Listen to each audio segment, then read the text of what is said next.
നമസ്കാരം മാന്യ പ്രേക്ഷകരെ, ഏവർക്കും ഹൃദ്യമായ സ്വാഗതം. നമ്മുടെ വിശിഷ്ട അതിഥിയായി ജയസൂര്യൻ സാറ് ഇന്നും വന്നിട്ടുണ്ട്. നമ്മൾക്കറിയാം, കഴിഞ്ഞ ദിവസം ഇലക്ഷൻ റിസൾട്ട് വന്നു. നമ്മളെല്ലാവരും പ്രതീക്ഷിച്ചത് 400+ കിട്ടും, അതല്ലെങ്കിൽ 350 മേലെ എന്തായാലും എല്ലാവരും പ്രതീക്ഷിച്ചിരുന്നു. പക്ഷേ നമ്മളെല്ലാവരും നിരാശരായോ എന്ന് ചോദിച്ചാൽ നിരാശർ തന്നെയാണ്. കാരണം ഇത്ര കണ്ട് മൃഗീയ ഭൂരിപക്ഷത്തോടു കൂടി ഭാരതത്തെ അതിന്റെ ആ ഉത്തുംഗ ശൃംഗത്തിലേക്ക് എത്തിച്ച നരേന്ദ്രമോദിജിക്ക് ഈ പറയുന്ന 300 അതല്ലെങ്കിൽ 300-ന് താഴെയുള്ള സീറ്റുകൾ വെച്ച് നോക്കുമ്പോൾ, അതല്ലെങ്കിൽ BJP-ക്ക് തനിയെ ഭരിക്കാനുള്ള ഭൂരിപക്ഷം ഇല്ലാത്ത അവസ്ഥയിൽ ഘടകകക്ഷികളുമായി ചേർന്ന് ഭരിക്കുമ്പോഴുള്ള ബുദ്ധിമുട്ടുകളൊക്കെ എല്ലാവർക്കും ചിന്തിച്ചാൽ മനസ്സിലാവുന്ന കാര്യം തന്നെയുള്ളൂ. ഈ ഒരു വിശകലനം തന്നെയാണ് ഇന്ന് നമ്മൾ ലൈവിൽ എടുത്തിരിക്കുന്നത്. അഡ്വക്കേറ്റ് ജയസൂര്യൻ സാർ, നമ്മുടെ ചാനലിലേക്ക് സ്വാഗതം. സർ, നമ്മൾക്കറിയാം, കഴിഞ്ഞ ദിവസത്തിന് മുൻപ് തന്നെ നമ്മൾ എല്ലാവരും പ്രതീക്ഷിച്ചതാണ് 400-ന് മുകളിൽ കിട്ടുമെന്നുള്ളത്. ഇപ്പോ സാറ് തന്നെ നമ്മൾ മറ്റൊരു ലൈവിൽ പറഞ്ഞിരുന്നു 380 അതല്ലെങ്കിൽ 360-ന് മേലെ എന്തായാലും കിട്ടുമെന്ന് നമുക്ക് അത്രയൊരു കോൺഫിഡന്റ് ഒക്കെ ഉണ്ടായിരുന്നു.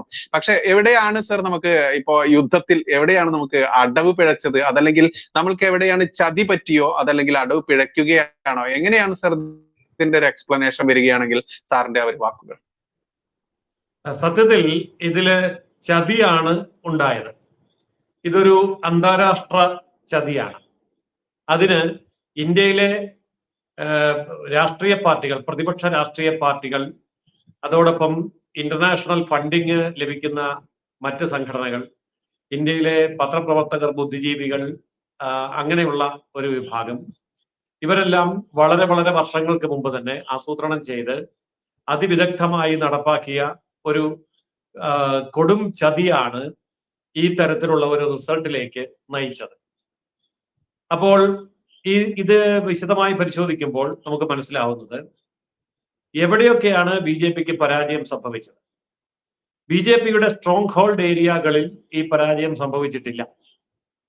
എന്നാൽ ഈ അടുത്ത കാലത്ത് മാത്രം നമ്മുടെ സീറ്റുകൾ വിജയിച്ചു തുടങ്ങുകയും അതുപോലെ രാഷ്ട്രീയപരമായും സംഘടനാപരമായും ഗ്രാസ് റൂട്ട് ലെവലിലേക്ക് കടന്നു ചെല്ലാതെ തന്നെ നമ്മൾ വിജയിക്കുകയും ചെയ്ത മേഖലകളാണ് ഈ ചതി പറ്റിയത്. അത് നമ്മൾ വിശദീകരിച്ച് പരിശോധിക്കുമ്പോൾ നമുക്ക് മനസ്സിലാവും. ഒന്ന് പശ്ചിമ ബംഗാളിലെ പ്രദേശങ്ങൾ, BJP-ക്ക് ശക്തമായ സംഘടനാ സ്വാധീനം താഴെ തട്ടിലില്ല. അവിടെ കഴിഞ്ഞ തവണ 18 സീറ്റ് ഉണ്ടായിരുന്നു, ഇത്തവണ 25 കിട്ടുമെന്ന് ധരിച്ചു. പക്ഷേ അത് താഴോട്ട് പോയി. അതിന് കാരണം ആ പശ്ചിമ ബംഗാൾ എന്ന് പറയുന്ന പ്രദേശത്ത് രാഷ്ട്രീയ ആധിപത്യം BJP-ക്ക് കിട്ടിവരുന്നതേ ഉള്ളൂ, സമ്പൂർണ്ണ ആധിപത്യത്തിലേക്ക് വന്നില്ല. അത് മാത്രമല്ല, BJP-ക്കാരെന്ന് പറയാൻ അവിടെ ആരും ഉണ്ടായില്ല. CPM അതേപടി, കോൺഗ്രസ് അതേപടി BJP-യിലേക്ക് ഒഴുകി വന്നു. കുറെ ഭാഗം മമതാ ബാനർജിയുടെ പാർട്ടിയിലേക്ക്, തൃണമൂലിലേക്ക് പോയി. അപ്പോൾ നമുക്ക് അവിടെ ഗ്രാസ് റൂട്ട് ലെവലിൽ സ്വാധീനമില്ല. അതുപോലെ തന്നെ മഹാരാഷ്ട്ര, ഉത്തർപ്രദേശിലെ യോഗി ആദിത്യനാഥിന്റെയും അതുപോലെ രാമക്ഷേത്രത്തിന്റെയും ഒക്കെ വൈകാരികമായ ഒരു അന്തരീക്ഷത്തിൽ 72 സീറ്റ് വരെ കിട്ടുന്ന ഒരു അന്തരീക്ഷമുണ്ടായി. അതൊന്നും സംഘടനാപരമായ ഗ്രാസ് റൂട്ട് ലെവൽ വർക്ക് കൊണ്ടല്ല, മറിച്ച് ഒരു ദേശീയ വികാരം, സാംസ്കാരിക വികാരം, ദേശീയ അഭിമാനം, ഇതിന്റെയൊക്കെ പേരിലാണ്.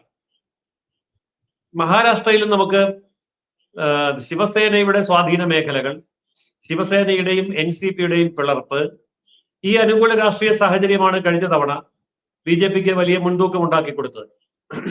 എന്നാൽ അവിടെയും സംഘടനാ സംവിധാനം ഇനിയും ശക്തമല്ലാത്ത മേഖലകളുണ്ട്. അതുപോലെ തന്നെയാണ് രാജസ്ഥാനില് BJP മുഴുവൻ സീറ്റും നേടിയിട്ടുണ്ട് എങ്കിലും ആ ഒരു അന്തരീക്ഷം, അത് രാമക്ഷേത്രത്തിന്റെ അന്തരീക്ഷവും അതുപോലെ ബാൽക്കോട്ട്, പുൽവാമ, അങ്ങനെയൊക്കെയുള്ള ഭീകര അന്തരീക്ഷം, ഇതിന്റെയൊക്കെ പ്രതികരണത്തോട് ചേർത്ത് അതിനെ വോട്ടാക്കി മാറ്റുകയും സീറ്റാക്കി മാറ്റുകയൊക്കെ ചെയ്ത ഒരു പൊളിറ്റിക്കൽ സോഷ്യൽ എഞ്ചിനീയറിംഗിന്റെ വിജയമായിരുന്നു. എന്നാൽ ഇത്തരം കാര്യങ്ങൾ നടന്നു കഴിയുമ്പോൾ ഇത് ആഗോളതലത്തിൽ ശ്രദ്ധിക്കപ്പെടുന്നുണ്ട്. അതിന്റെ കാരണം ഇന്ത്യ ഇന്ന് ലോകത്തെ 3ാമത്തെ സാമ്പത്തിക ശക്തിയാണ്. അത് രേഖാമൂലം അംഗീകരിച്ചു തന്നിട്ടില്ല. അത് 5ാമത്തെയാണെന്ന് പറയുന്നു, ഉടനെ 3ാമത് എത്തും എന്നൊക്കെ പറയുന്നു. പക്ഷേ സത്യത്തിൽ അങ്ങനെയാണ്. മറ്റൊന്ന്, ആഗോള നേതൃത്വം America, Britain, France, Germany, Italy പോലെയുള്ള രാജ്യങ്ങളിൽ നഷ്ടപ്പെടുകയും ആ ആഗോള രാഷ്ട്രീയ നേതൃത്വം ഇന്ത്യയുടെ കൈകളിൽ എത്തിച്ചേരുകയും ചെയ്തതിന്റെ ഒരു തിരിച്ചടി അത്തരം രാജ്യങ്ങളിൽ നിന്ന് നമുക്ക് പ്രതീക്ഷിക്കാം. ചൈനയും പാകിസ്ഥാനും ഒക്കെ പണ്ട് മുതൽ തന്നെ അങ്ങനെയാണ്. ഞാൻ ഇത്രയും സൂചിപ്പിച്ചത് ഇങ്ങനെയുള്ള ഒരു രാഷ്ട്രീയ പശ്ചാത്തലം ഇന്ത്യയിൽ നിന്ന് ശക്തമായി ഉരുത്തിരിഞ്ഞു വരാൻ കാരണം ശ്രീമാൻ നരേന്ദ്രമോദിയും അദ്ദേഹത്തിന്റെ പാർട്ടിയും അധികാരത്തിലിരിക്കുന്നത് കൊണ്ടാണ്. അതുകൊണ്ട് നരേന്ദ്രമോദിയെ തകർക്കുക, BJP യെ തകർക്കുക, NDA ഭരണം അട്ടിമറിക്കുക, ഇതൊരു ആഗോള അജണ്ടയായിരുന്നു. അതിന്റെ വിശദാംശങ്ങളെ കുറിച്ച് ഞാൻ നാളെ സംസാരിക്കാം. അതിന്റെ പൂർണ്ണമായ വിവരം കിട്ടിയിട്ടുണ്ട്. ഇവർ ചെയ്തത് എന്താണെന്ന് വെച്ചാൽ ഇന്ത്യയിലെ സാധാരണക്കാരായ വിദൂര ഗ്രാമവാസികളായ ജനങ്ങൾ, നമ്മൾ ഓർക്കണം, അവരുടെ ഇടയിൽ ടെലികമ്മ്യൂണിക്കേഷൻ എന്ന് പറയുന്നത് ഒട്ടും തന്നെ ഇല്ല. ഇപ്പോ നമ്മൾ പറയാറുണ്ട് നമ്മളൊക്കെ പത്രം വായിക്കുന്നു, പക്ഷെ കേരളത്തിൽ പോലും പത്രവായന തുലവും കുറവാണ്. പണ്ടൊക്കെ കേരളത്തിൽ യാത്ര ചെയ്യുമ്പോൾ നമ്മൾ ഏത് ജംഗ്ഷനിൽ നിർത്തിയാലും ഒരു പത്രം വില കൊടുത്ത് വാങ്ങാൻ അവിടുത്തെ പെട്ടിക്കടകളിൽ തൂങ്ങിക്കിടക്കുന്നത് കാണാമായിരുന്നു. ഇന്ന് കേരളത്തിൽ ഒരു പത്രവും ഒരിടത്തും തൂങ്ങിക്കിടപ്പില്ല. വില എത്ര കൊടുക്കാന്ന് പറഞ്ഞാലും വാങ്ങാൻ കിട്ടില്ല. കാരണം പത്രത്തിൽ നിന്ന് ജനങ്ങൾ മാറി. പിന്നെ ടെലിവിഷൻ വന്നു. ഇപ്പൊ ടെലിവിഷനിൽ നിന്ന് മാറി സോഷ്യൽ മീഡിയയിലെത്തി. എന്നാൽ ഇതുപോലെ പത്രങ്ങളോ ടെലിവിഷനോ ഇന്ത്യയുടെ എല്ലാ ഭാഗത്തും എല്ലാ വീടുകളിലും വ്യക്തികളിലേക്ക് എത്തിയിട്ടില്ല. പത്രങ്ങളുടെ റീഡബിലിറ്റിയുടെ കണക്ക് നമ്മൾ പരിശോധിച്ചാൽ കാണാൻ കഴിയും. 14% ഇന്ത്യക്കാർ മാത്രമാണ് പത്രം വായിക്കുന്നത്. വീട്ടിൽ പത്രം വരുത്തുന്നത്, പത്രം വായിക്കുന്നത് 14%. പക്ഷെ ആ 14% എന്ന് പറയുമ്പോഴത്തേക്ക് 15 കോടിക്ക് മുകളിൽ എത്തുന്നതുകൊണ്ട് പത്രക്കാരെ സംബന്ധിച്ച് അതൊരു വലിയ സംഭവമാണ്. ആഗോള നിലവാരത്തിൽ നോക്കുമ്പോൾ അതൊരു വലിയ സംഖ്യയാണ്. അതുപോലെ ടെലിവിഷൻ കാണുന്ന ആൾക്കാരുടെ വ്യൂവർഷിപ്പ് എടുത്ത് നോക്കിയാൽ ഇന്ത്യൻ ജനസംഖ്യയുടെ പരമാവധി 34%. അപ്പോൾ ആ 34% എന്ന് പറയുമ്പോൾ അവരിൽ തന്നെയാണ് ഈ പത്രം വായനക്കാർ. അപ്പോൾ 34% ഒഴികെ ബാക്കി വരുന്ന ഭാഗം മുഴുവൻ ഏതാണ്ട് ഈ വാർത്താ മാധ്യമങ്ങൾ ഇല്ലാത്ത ജനതയാണ്. ആ ജനതയുടെ ഇടയിലാണ് വ്യാപകമായ തെറ്റിദ്ധരിപ്പിക്കലുകൾ നടന്നത്. അതിൽ 2-3 ഉദാഹരണങ്ങൾ ഞാൻ സൂചിപ്പിക്കാം. ഒന്ന്, CAA വന്ന സമയത്ത് ഇവിടുത്തെ മുസ്ലിം ജനവിഭാഗങ്ങളോട് പറഞ്ഞു, നിങ്ങൾ ഇന്ത്യ വിട്ടു പോകേണ്ടി വരും, അങ്ങനെ നിങ്ങളെ ഇന്ത്യയിൽ നിന്ന് പുറത്താക്കാനുള്ള നിയമമാണ് CAA. അപ്പോൾ ഇത് വ്യാഖ്യാനിച്ചു കൊടുക്കാൻ ആരുമില്ല. ഇതുപോലെയുള്ള പല കാര്യങ്ങളുമുണ്ട്. സമൂഹത്തിൽ പരക്കെ അംഗീകരിക്കപ്പെട്ടു പോയ റൈറ്റ് ഓഫ് എന്ന് പറയുന്ന ഒരു വാക്കുണ്ട് ഇംഗ്ലീഷില്. മലയാളത്തിലേക്ക് വരുമ്പം റൈറ്റ് എഴുതുക, ഓഫ് തള്ളുക, റൈറ്റ് ഓഫ് എഴുതി തള്ളുക.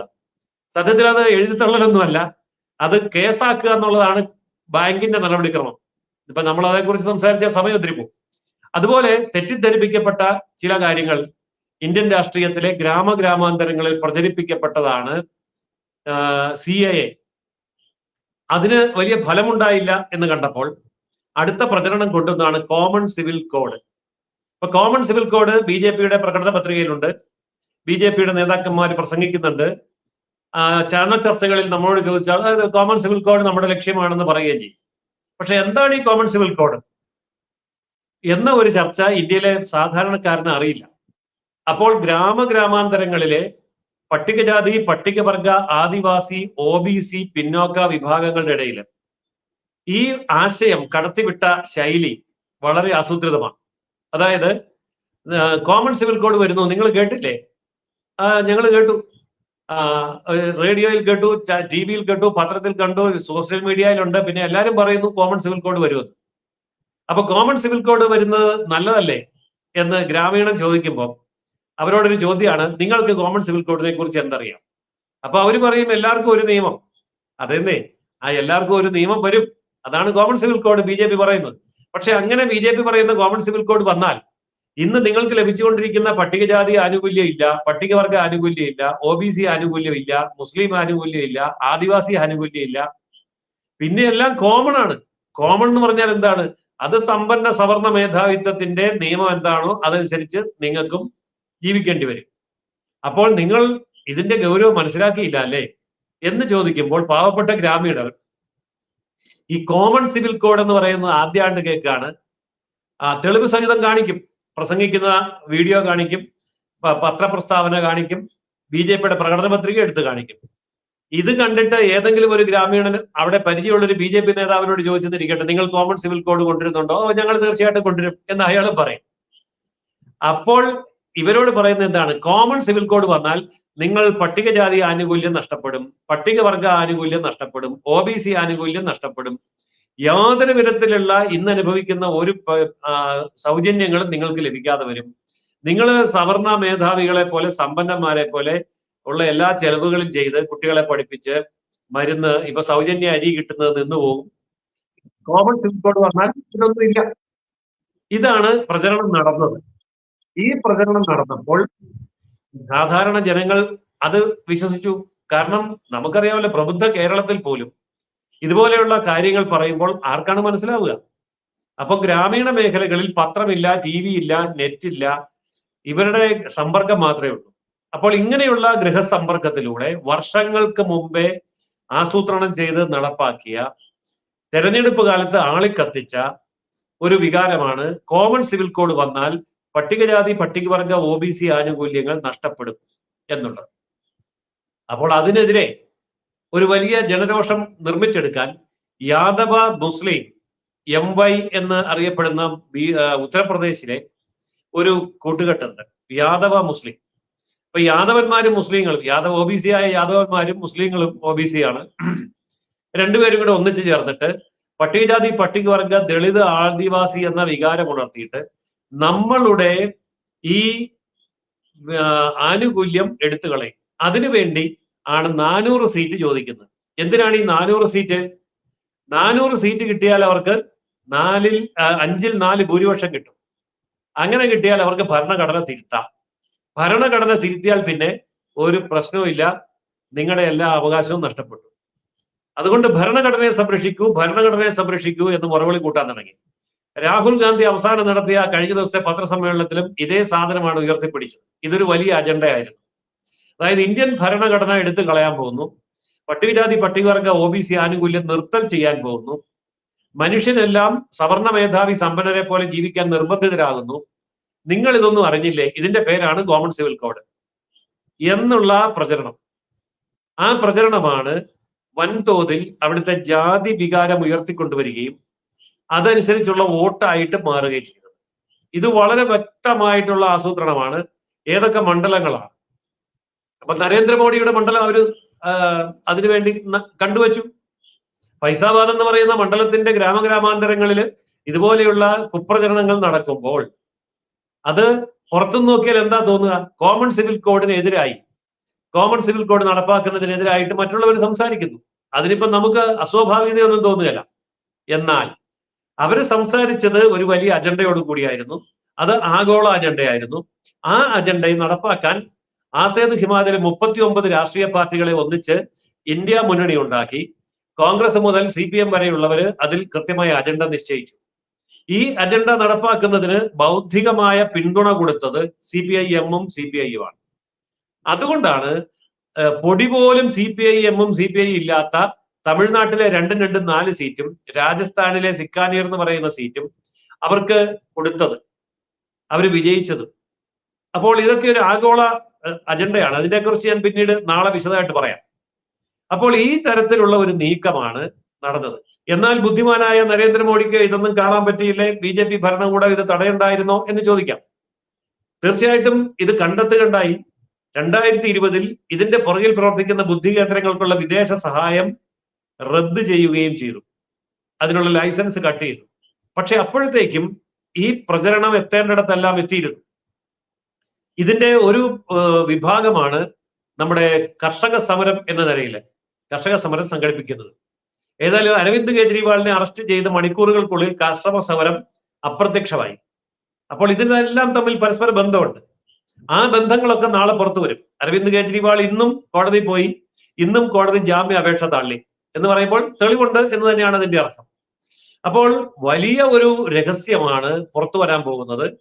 ഒരു അന്താരാഷ്ട്ര ആഗോള അജണ്ടയുടെ ഭാഗമായി ഇന്ത്യൻ പൊതുസമൂഹത്തിനെ തെറ്റിദ്ധരിപ്പിക്കുകയും അവർക്കിടയിൽ ഒരു അരാജകാവസ്ഥ, അരക്ഷിതാവസ്ഥ ഉണ്ടാക്കുകയും കോമൺ സിവിൽ കോഡും CAA പോലെയുള്ള കാര്യങ്ങൾ ഇന്ത്യ വിരുദ്ധമാണ്, ജാതി വിരുദ്ധമാണ്, മതവിരുദ്ധമാണ്, അവകാശങ്ങൾ കട്ട് ചെയ്യാനുള്ളതാണ്, ആനുകൂല്യങ്ങൾ കവർന്നെടുക്കാനുള്ളതാണ് എന്നൊക്കെ പ്രചരിപ്പിക്കുകയും ചെയ്തതിന്റെ അനുഭവമാണ് ഇപ്പോൾ വന്നിരിക്കുന്ന ഈ റിസൾട്ട്. അതുകൊണ്ട് ഈ റിസൾട്ടിലെ മറ്റൊരു ഭാഗം ഈ രാഹുൽ ഗാന്ധിയെ മുൻനിർത്തിക്കൊണ്ട് നരേന്ദ്രമോദിയെ അട്ടിമറിക്കുക, രാഹുൽ ഗാന്ധിയെ അധികാരത്തിലെത്തിക്കുക, എന്നിട്ട് വിദേശ ശക്തികൾക്ക് ഇന്ത്യ ഭരിക്കുക എന്നുള്ളതായിരുന്നു. നിർഭാഗ്യവശാൽ, അതായത് രാഹുൽ ഗാന്ധിയുടെ നിർഭാഗ്യവശാൽ ഈ കളി നടന്നില്ല. അതായത് ഈ കളി എത്രമാത്രം ഗംഭീരമായിരുന്നു എന്നുള്ളതിന്റെ തെളിവാണ് ഇന്ത്യൻ പ്രധാനമന്ത്രിയായ നരേന്ദ്രമോദി, ലോകാരാധ്യനായ അദ്ദേഹം 3 മണിക്കൂർ നേരം 6000 വോട്ടിന് പുറകിൽ നിൽക്കേണ്ടി വന്നു, 2ാം സ്ഥാനം എന്ന് പറഞ്ഞു. അപ്പോൾ ആസൂത്രണം എത്ര ഗംഭീരമായിരുന്നു, ഇതിന്റെ പുറകിലെ ചതിക്കുഴി എത്ര വലുതായിരുന്നു. ഏതായാലും ആ കുഴിയിൽ, ആളോളം താഴ്ചയുള്ള കുഴിയില് മുട്ടോളം മാത്രം ഇറങ്ങി കയറിപ്പോരാൻ നരേന്ദ്രമോദിക്ക് കഴിഞ്ഞു എന്നുള്ളത് വലിയ ആശ്വാസമാണ്. അപ്പോൾ ഇതിനെക്കുറിച്ച് അന്വേഷണം വരും, ഇതിന്റെ നടപടികൾ ഉണ്ടാകും. ഏതായാലും ഈ ഒരു ചതിയാണ് യഥാർത്ഥത്തിൽ ഇത്രയും സീറ്റ് കുറച്ചത്, അതല്ലാതെ മറ്റ് എന്തെങ്കിലുമല്ല. ഈ പറഞ്ഞ ജാതി വികാരം ഈ കോമൺ സിവിൽ കോഡിന്റെയും CAA-യുടെയും ഒക്കെ വികാരത്തോട് കൂട്ടിക്കെട്ടി അവര് സമർത്ഥമായി ഉപയോഗിച്ചു. അത് സാധാരണ പറയാറുണ്ട്, നാത്തൂന്റെ കണ്ണീര് കാണാൻ വേണ്ടി ആങ്ങളയെ കൊല്ലുന്ന ഒരു നിലപാടാണ് ഇവരൊക്കെ എടുത്തത്. അതായത് ഇന്ത്യ നശിച്ചാലും കുഴപ്പമില്ല, BJP ഒന്ന് താഴെ പോയാൽ മതി. പക്ഷെ ഇപ്പൊ സംഭവിക്കാൻ പോകുന്നത് എന്താണെന്നും കൂടി ഞാൻ പറയാം. ഞാനിപ്പോ ഒരു ചാനലിൽ നിന്ന് ചർച്ച കഴിഞ്ഞ് ഇറങ്ങിയതേ ഉള്ളൂ. ഇവരെല്ലാം ധരിച്ചത് ഈ നിതീഷ് കുമാറും അല്ലെങ്കിൽ ചന്ദ്രബാബു നായിഡു ഒന്നും നരേന്ദ്രമോദിയുടെ കൂടെ നിൽക്കില്ല, അവരെയും കൂടെ മറുവശത്തോട്ട് കൂട്ടി ഇന്ത്യ ഭരിക്കാം, അവർക്കൊക്കെ ഓരോ ഉപപ്രധാനമന്ത്രി സ്ഥാനം കൊടുത്താൽ മതിയല്ലോ എന്നൊക്കെയാണ്. പക്ഷെ നടന്നില്ല. ഇപ്പോൾ ചർച്ച നടന്നുകൊണ്ടിരിക്കുകയാണ് ഇന്ത്യ മുന്നണിക്കകത്ത്. അതായത് ഇന്ത്യ മുന്നണിയിൽ ഇപ്പോൾ നടക്കുന്ന ചർച്ച എന്താണെന്ന് ഞാൻ പറയാം. ഞങ്ങൾ നിൽക്കണോ അതോ പോകണോ, അത്രേ ഉള്ളൂ. അതിന്റെ കാരണം എന്താണെന്നറിയാമോ? അതിന്റെ കാരണം നരേന്ദ്രമോദിയെ താഴെ ഇറക്കുക എന്നുള്ള ഒരൊറ്റ അജണ്ട വെച്ചിട്ടാണ് ഇന്ത്യ മുന്നണി ഉണ്ടാകുന്നത്. അല്ലാതെ ഇന്ത്യയെ രക്ഷിക്കാനുള്ള ഒരു അജണ്ട അതിനകത്തില്ല. നരേന്ദ്രമോദിയെ താഴെ ഇറക്കുക, അതോടുകൂടി ഇന്ത്യ രക്ഷപ്പെടും, നമ്മളും രക്ഷപ്പെടും എന്നാണ്. അപ്പം നരേന്ദ്രമോദിയെ താഴെ ഇറക്കാൻ ഞങ്ങൾ കൂടിയാൽ ശരിയാകുമോ എന്ന് ഓരോരുത്തരും വന്ന് ചോദിക്കുന്നുണ്ട്, രാഹുൽ ഗാന്ധിയോട്, അതുപോലെ യെച്ചൂരിയോട്. അപ്പൊ അവർ പറയുന്നത് നിങ്ങളൊന്ന് കൂടിയാൽ മതി, ബാക്കിയെല്ലാം ഞങ്ങൾ റെഡിയാണ്. 39 രാഷ്ട്രീയ പാർട്ടികളാണ് ഇന്ത്യ മുന്നണിയിൽ അണിനിരന്നത്.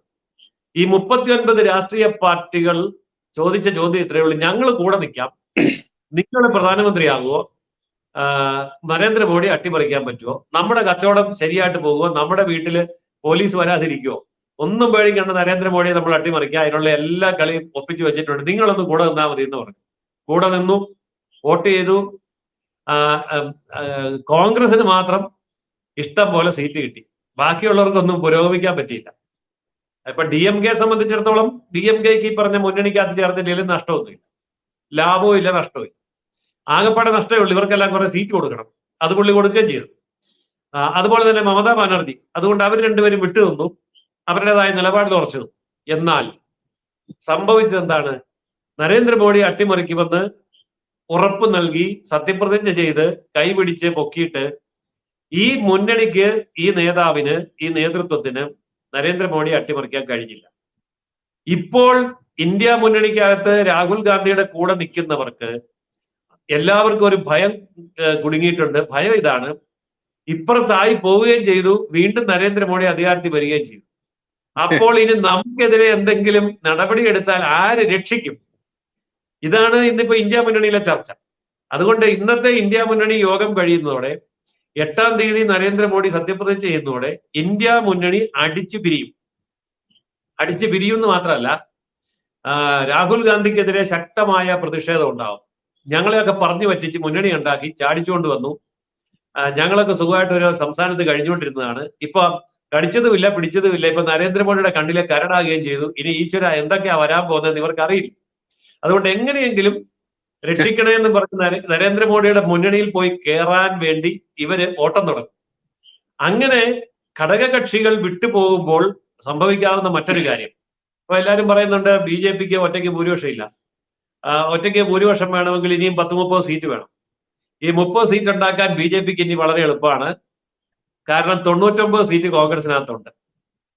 അതിനകത്തുനിന്ന് എത്രയാ വേണ്ടതെന്ന് വെച്ചാൽ അളവും വീതിയും നീളവും ഒക്കെ നോക്കി ഇങ്ങനെ മുറിച്ചെടുത്താൽ മതി.